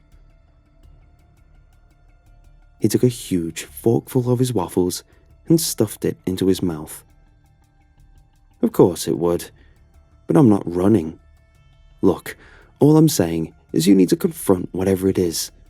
Tell it you aren't afraid, that it isn't going to make you leave. Once it knows that you aren't going anywhere, it'll bugger off, or at least quiet down. I let out a long exhale. I'd been holding my breath and didn't realize. I didn't like the idea at all. In fact, I hated it. But what was I going to do? Trust me, I wish it were that easy, but I couldn't afford to make that decision. The house was mine, at least for a long while. Maybe you should pour me some of that coffee, black. Just go down there, dude. Go down during the day, Gabe said, getting up from his seat to grab the coffee pot. I don't hear anything during the day. Most of it happens at night. He would say to go down in the daytime. Yeah, but at least you'll have the balls then to go down there. You'd be able to speak your mind. Why don't you come with me? Spend the night instead. Hear it for yourself, I asked him. But I already knew the answer. Gabe needed to keep up his appearance. He couldn't be seen looking like a coward. You know I would, man. He scrunted his face and shook his head. But we don't need to be having sleepovers like women over a ghost. Right. Because that would destroy your sense of pride. It would scare the hell out of you. It's what I wanted to say. I'm free today for a bit, but I got a date later. Remember Marie from the bar a few weeks ago? Gabe smirked and nudged my shoulder. I did remember Marie. I thought she was gorgeous. I told him that. He told me to talk to her, so I did. I brought her back over to our table and I went to buy her a drink. I came back to find them laughing. I took a cab home alone that night. I'll come over for an hour or so and we'll sort it out. Gabe placed a hot cup of coffee under my nose at the kitchen table. It smelled good. We headed back to my house that afternoon. Gabe brought his wooden bat. Yeah.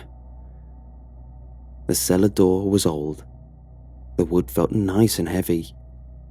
I was confident in the locks, but that last voicemail had me worried. I put my hand on the first deadbolt and unlocked it slow. That's one, Gabe said. What? I was stalling. You got 2 more, dude. Unlock 'em. Let's go. Gabe was tapping his bat into his open palm. I lowered my hand to the second lock and turned it slowly until the deadbolt pulled back. 1 more to go. I couldn't do it. I stood there, waiting until I was ready. But I just couldn't do it. Steve, what the hell, man? This is why you don't get laid, Gabe said, pushing me aside. He grabbed the knob of the last deadbolt and unlocked it. He pulled the door open. It was dark as I looked down the stairs, even with the daylight coming through the windows. Gabe threw his bat over his shoulder and headed down, I reluctantly followed. Where's the light? He was feeling the walls, searching for a switch. It's actually a pull string at the bottom of the stairs, I said. We carefully made our way to the bottom. I found the string and pulled. A small, uncapped bulb gave off just enough light.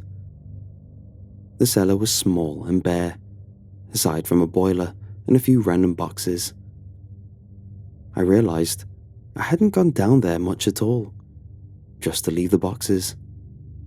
It still looked foreign to me. Gabe laughed. He almost sounded relieved.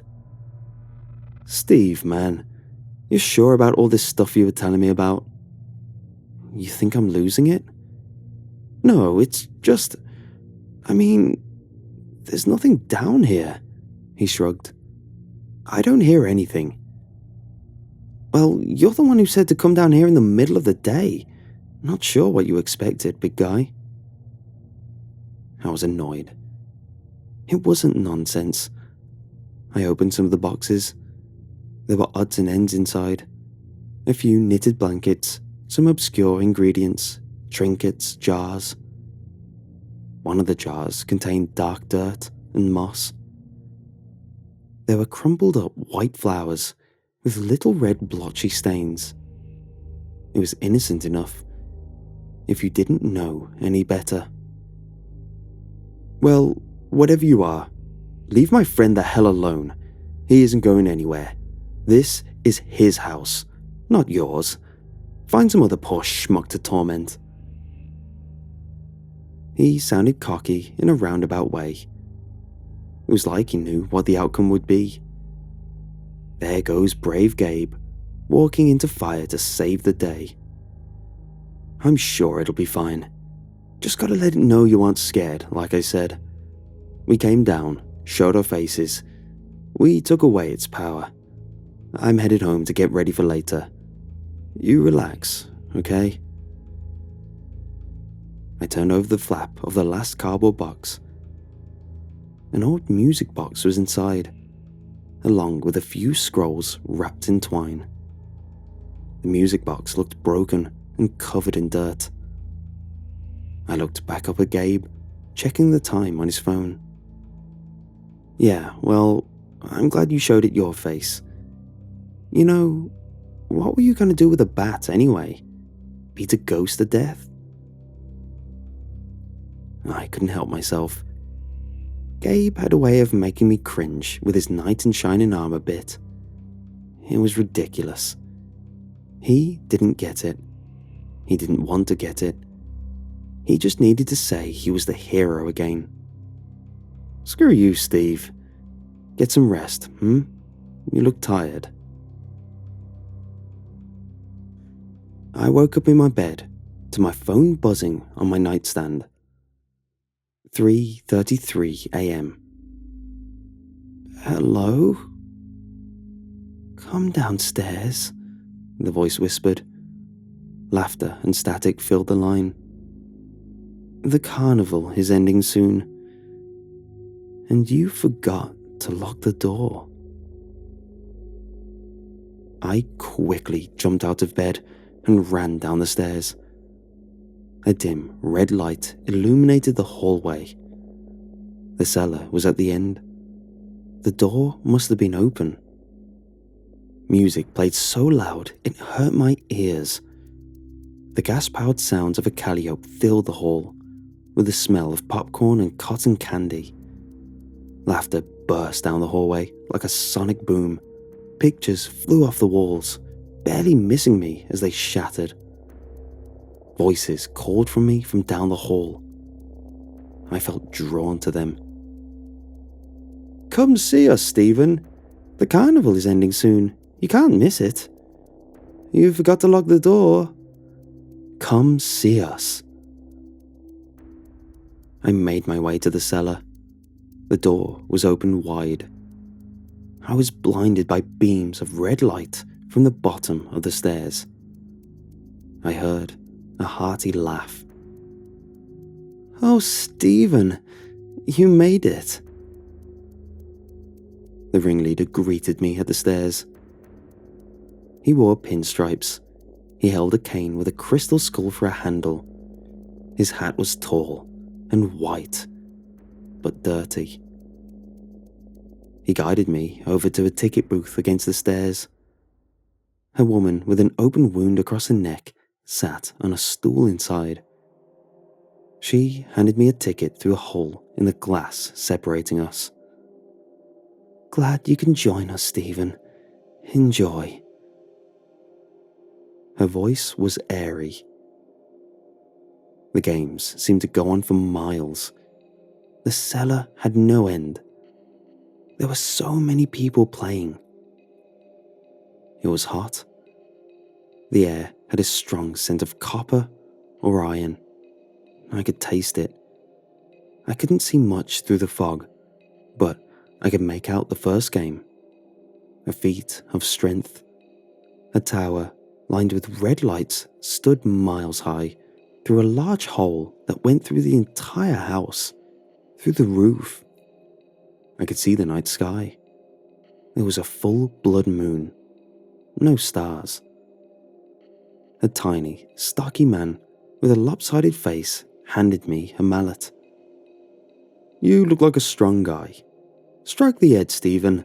Win a prize," he said. He waved his hand towards Gabe's severed head on a pedestal in front of the tower. His mouth agape, eyes freshly plucked. Long blonde hair hung over the side. It wore a baseball cap, with New Derry Devils written in script above the rim. I raised the mallet up over my head with both hands and brought it down hard. I heard a wet crunch and watched the clear capsule with two eyeballs, still attached to the nerves inside, skyrocket up through the tower. The lights lining the tower changed to bright white as it travelled. Mushy, red, and grey bits of flesh of skull stuck to my clothes. I laughed. I couldn't stop until I heard the ding when the capsule hit the top. A beautiful, long-legged woman in a red dress and black heels would take my hand from beside me. Her hair was straight, crimson red. She had pale skin with dark eyes. We stood in the cellar, enjoying the music and the lights. I stared at the tapestry of skin stretched out on thick nails along the wall. "You came," she said, with a soft whisper into my ear. I dropped the mallet. I pulled off a piece of Gabe's grey matter from the side of my chest. I held it up close to my face and rubbed it between my fingers. It felt gelatinous. My chest was heaving. I did.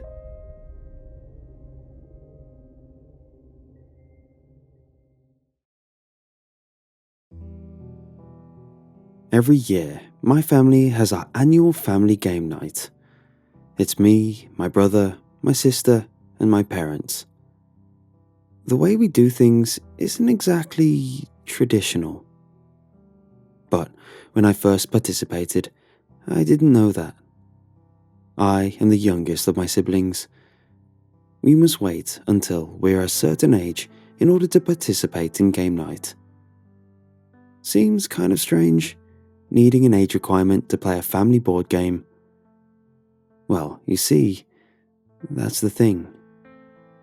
My family wasn't playing board games at all. My family is wealthy beyond measure. That explains the size of our house and the amenities we have. And they take care of me. But I must admit, I am fearful at times. I know we have secrets. I know that everyone hides them well. Now this year, it was my turn to prove my dedication to protecting the family and its confidentiality. I was excited but nervous. I didn't know what to expect. Perhaps I was most looking forward to the prize awarded at family game night, which was naturally a huge sum of money. Family game night takes place in the basement. This way, the outside can't hear us. I would soon find out why that was important. We live far away from other people, but better safe than sorry, I suppose. Our basement is overdone with ornate furniture, vintage wallpaper, mood lighting, velvet curtains.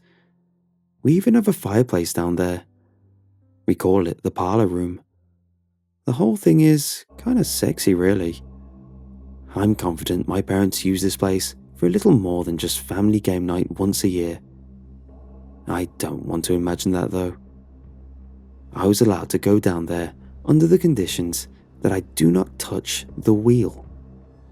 I didn't know what the wheel really was because there was always a white sheet draped over it. A couple times I got really close to it and tried to decipher what was hidden, but I had no luck. But a week ago, I got to see the wheel for the first time. My family gathered around and my mother pulled the sheet away, revealing the infamous wheel. It was like the Wheel of Fortune wheel, but smaller and less colourful. There were no vacations or fun prizes listed. The wheel itself was elevated on some kind of thick, solid mahogany stand. The whole thing was covered with these fancy carvings. The wheel on top was black with gold borders and accents all round. Each section had a gold handle erected from the edge of the circle. There were no visible words on the wheel. You wouldn't know what you landed on until you picked up the section and revealed what lay below. There was a tab jutting into the circle that would slow the wheel and select a section after each spin. "Do us the honours," my mother said as she turned to me. It wasn't so much a request, but rather an order. I stood there for a second and then stepped forward. I had watched the show before. I knew how to spin the wheel. I reached and held onto one of the handles and spun it. We stood there for what felt like 10 full minutes, but what was actually probably 30 seconds. The wheel spun around and around until it gradually lost momentum and the tab started to come closer and closer to a decision as to where it was going to land. Finally, the wheel slowed to a halt. "Pick it up," my mother said. "Show us what it says." I reached forward and lifted the panel on the section the tab had landed on. I saw just one word. "Go on, what does it say?" my sister insisted. "Operation."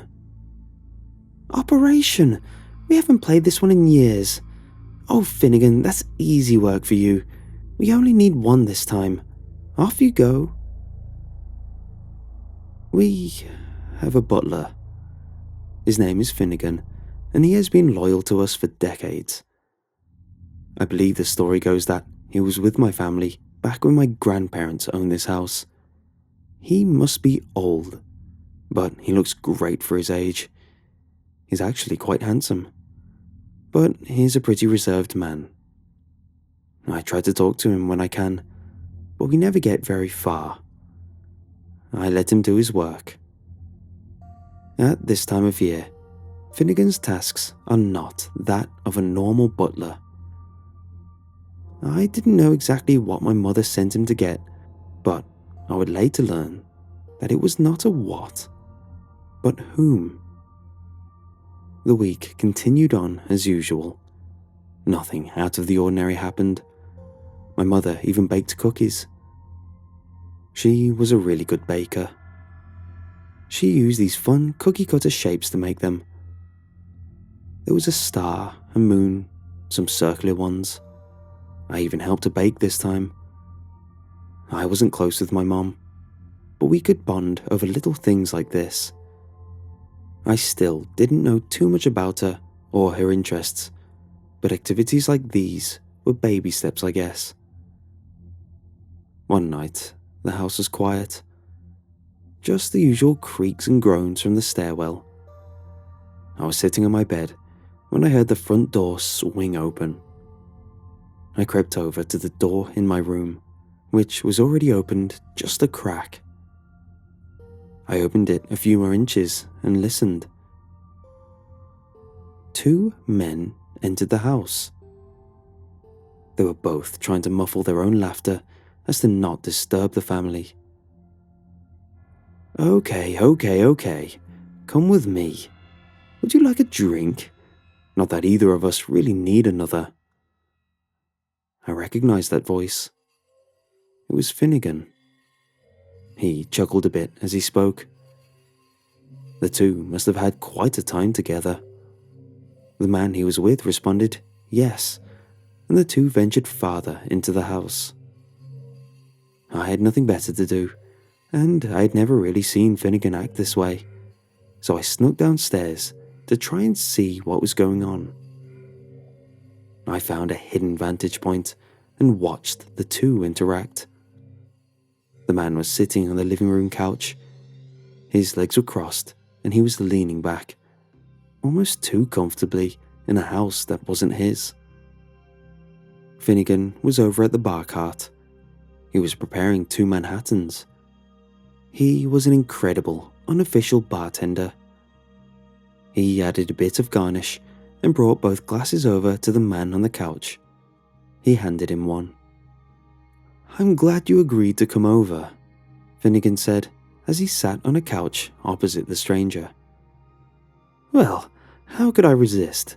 With an offer like that, only a fool would say no." Finnegan adjusted in his seat.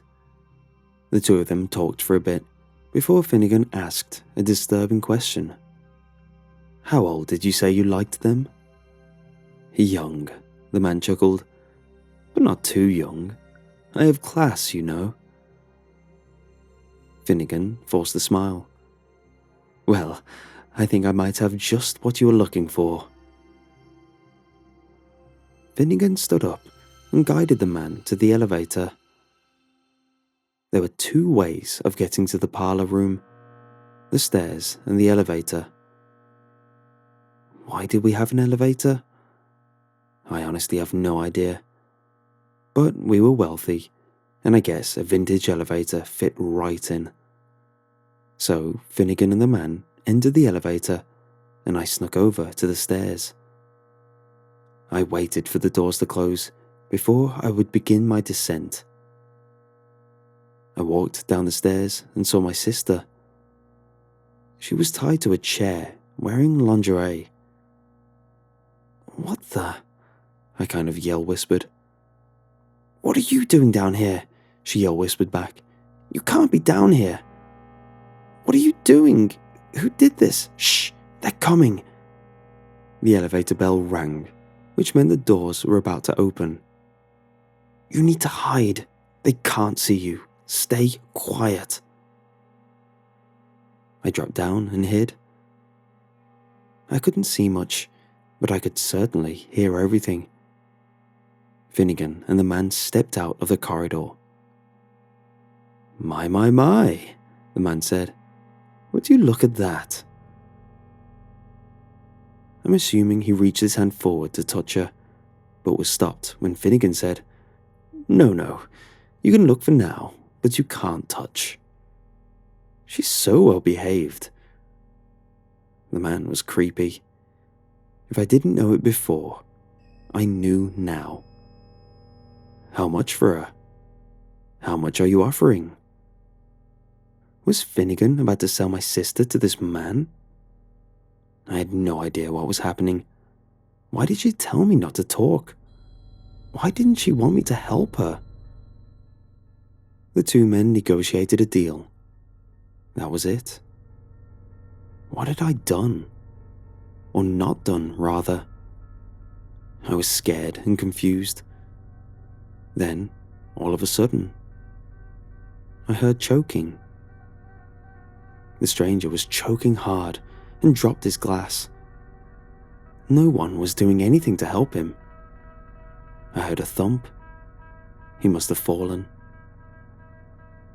"Once again, my dear, splendid work," Finnegan said to my sister. I heard him begin to untie her. "Of course, I do what I can. Where do you find these guys?" "There are plenty.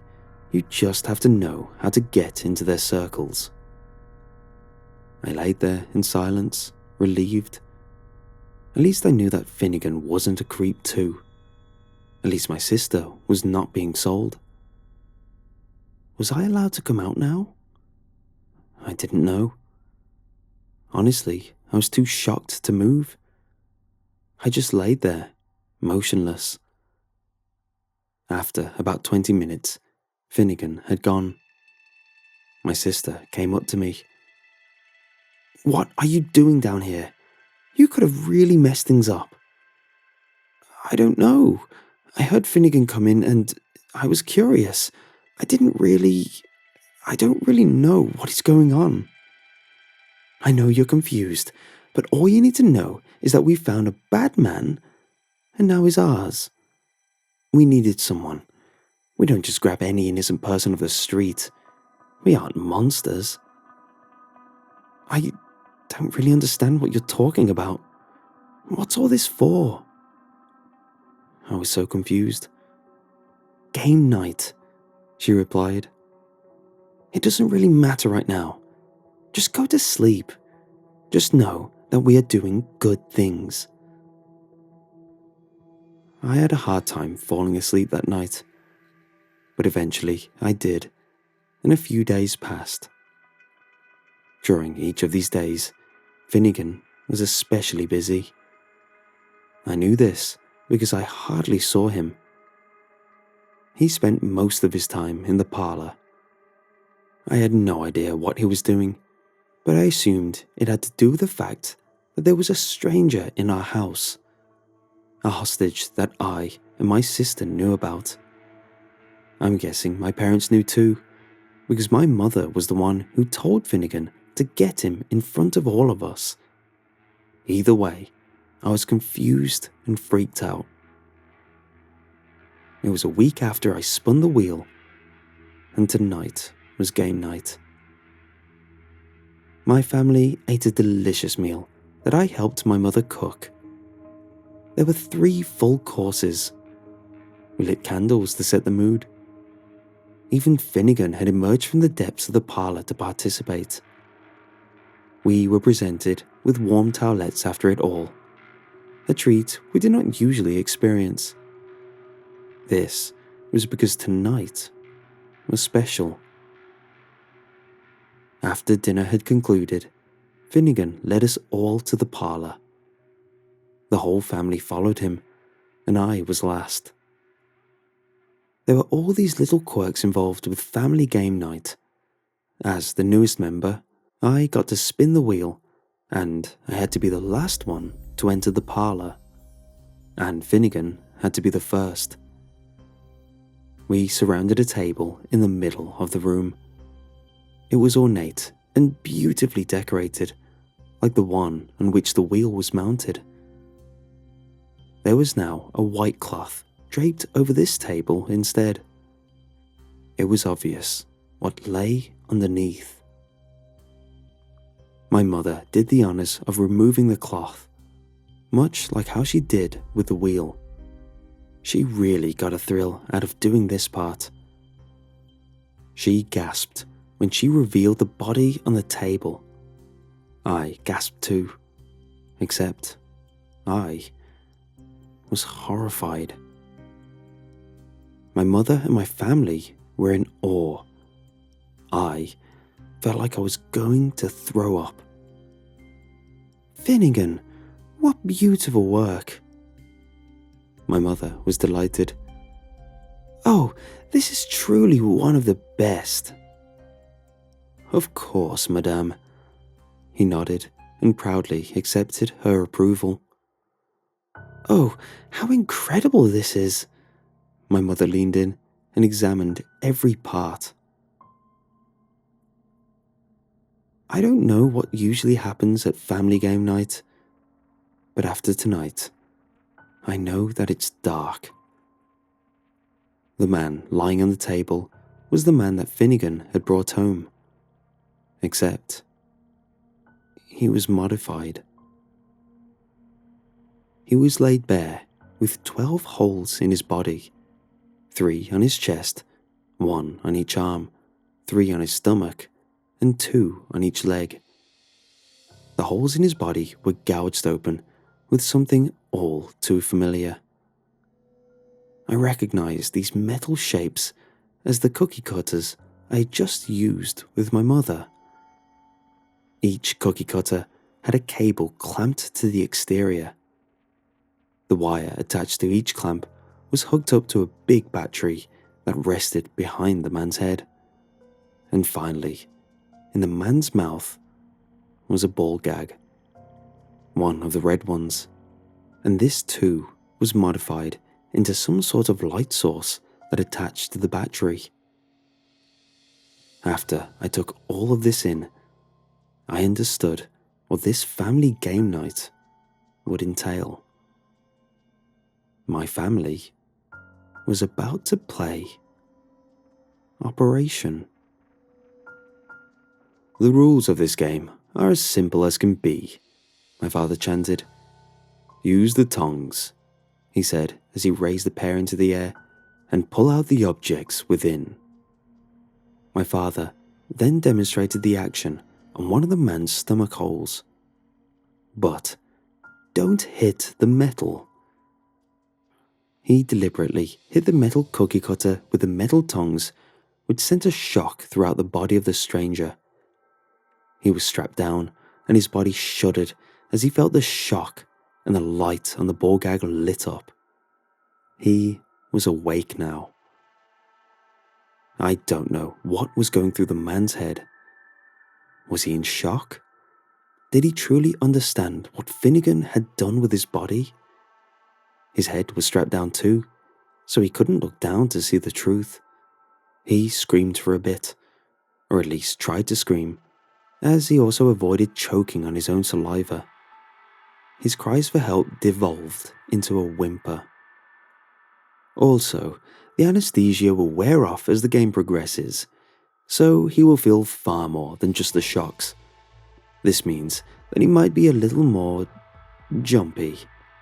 So, you need to win fast. Whoever removes the most pieces wins. We took turns. Each of us had 20 seconds to pick a hole and use the tongs to fish through this man's insides to remove one of the various plastic objects hidden inside. My brother went first, as he was the winner last year. Don't mess up, my father said. We added a $100 bonus this year in honor of our new member. He looked at me and smiled. Stop distracting me. My brother bit down his bottom lip as he slowly moved the tongs inside the man's chest. The man whimpered a bit. I don't think he could feel any pain just yet. My brother found the first plastic shape and pulled it out successfully. Next, my dad was up. He tried one of the armholes, but failed miserably. The ball gag lit up, and another harsh shock was sent through the man's body. My mum went, and then my sister. Then, it was my turn. My hands were shaking when I took the bloody tongs from my sister's hand. I approached the man's body. No one had attempted any of the leg holes yet, so I decided to go for one of those. They also happened to be the farthest from the man's face, which I couldn't bring myself to look at any longer. I took my turn. This cycle continued until a winner was decided. I cried in my room that night. I was curled up in a ball, in the fetal position on my bed, and I was just crying my eyes out. My sister walked in. She sat down on my bed next to me and put a hand on my back. "Hey, stop all this crying. Winners don't cry." She nodded over to the bundle of money on my bedside table. "You're a natural," she said. "I just wanted it to be over with," I uttered. "He was a bad man. He had it coming." "I know he was a bad man," I responded. "But did he really deserve that?" "I think so. I think our family is doing good for the world." She stood up and walked towards the doorway. "Opened or closed?" "Closed," I replied. She closed the door behind her. After my first family game night, I'm just lying here. There are a million things going through my head. I think my biggest question is what other games are on that wheel? And what has my family made of them?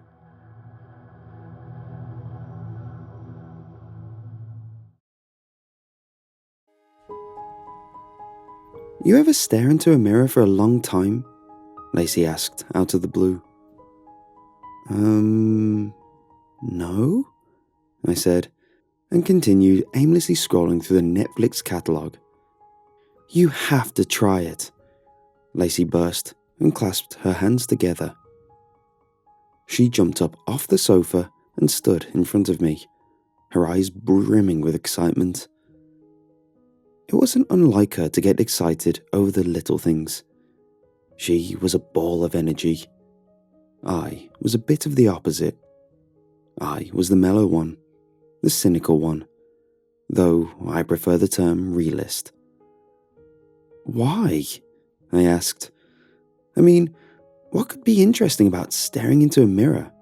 Narcissistic, if you ask me." "Oh, Ben, don't be such a downer. Me and my sisters used to do it all the time as kids. It's interesting, you'll see." "I dunno. Sounds boring." I tried to hide my smile. I wanted to tease her a little more, but her bubbly excitement and the gleam in her eyes had rubbed off on me, as it did often. I was always happy for that. "Don't be like that, Ben. I can see you smiling. Come on." She grabbed both my hands, pulled me up, and dragged me towards the bathroom. "What happens?" I asked. "You'll see." Lacey told me to wait while she got some candles. "It's better in dim light," she said when she came back. She set up one candle on either side of the rectangular mirror, lit them, then stepped to the side. "You first," she said. I stood in front of the mirror and stared at myself for a moment, then turned to her, confused. "So, what do I do?" "It's easy," she said. "Just stare at yourself, right into your own eyes. Don't move and don't glance away. Not even a little." "Okay." It seemed silly at first, just staring at myself, but it did not take long for things to feel a little eerie. The sense of self started to drip away, as if the reflection were made of wax, and the person staring back in the mirror could almost be considered a statue or imitation, not a true reflection. Then, my features started to vanish. First, my mouth was gone, then my nose, and then my eyes. I found myself staring at a blank face, and that was enough for me. "Whoa," I said. I clenched my eyes shut and shook my head. "What did you see?" "My face. It went blank." "Creepy, right?" She laughed. Yeah, you could say that. I noticed gooseflesh that had broken out over my arm. I had a sudden, odd sense that we were playing around with things we should not be. That what we were doing was more than just a simple game. But the feeling passed quickly. Lacey, as if noticing my worry, placed a comforting hand on my back and looked at me with those soft, expressive hazel eyes of hers. "Don't worry," she said. "I know why it does that. It's just our brain filtering out stimuli that doesn't change or move. It's just how our brains work." "Oh, makes sense." "Anyway, my turn. I'm kind of excited. Reminds me of home again, playing with my sisters before we all moved out and moved on with our lives. The good old days." Lacey positioned herself in front of the mirror, and I stepped to the side. I stood behind her and to the right, in a position where I could see her reflection, but not my own. "You know," Lacey began, "if you stare at your blank face long enough, it starts to morph. You see completely random people in the reflection." "Seriously? Why does that happen?" "I think it's your brain freaking out for staring at something blank for so long. It needs stimuli, or we'd go insane. So, I guess it makes its own and morphs our reflection into something. Anything." "Oh yeah. Again, makes sense," I said. Then I said something I would come to regret for the rest of my life. Sometimes I tried to convince myself it was Lacey's idea. Not that that would bring her back, but at least it would lift this crushing guilt off my heart. The grief is bad enough, but the guilt is like the point of sun through a magnifying glass, sharp and burning it all. But there was no use trying to trick myself.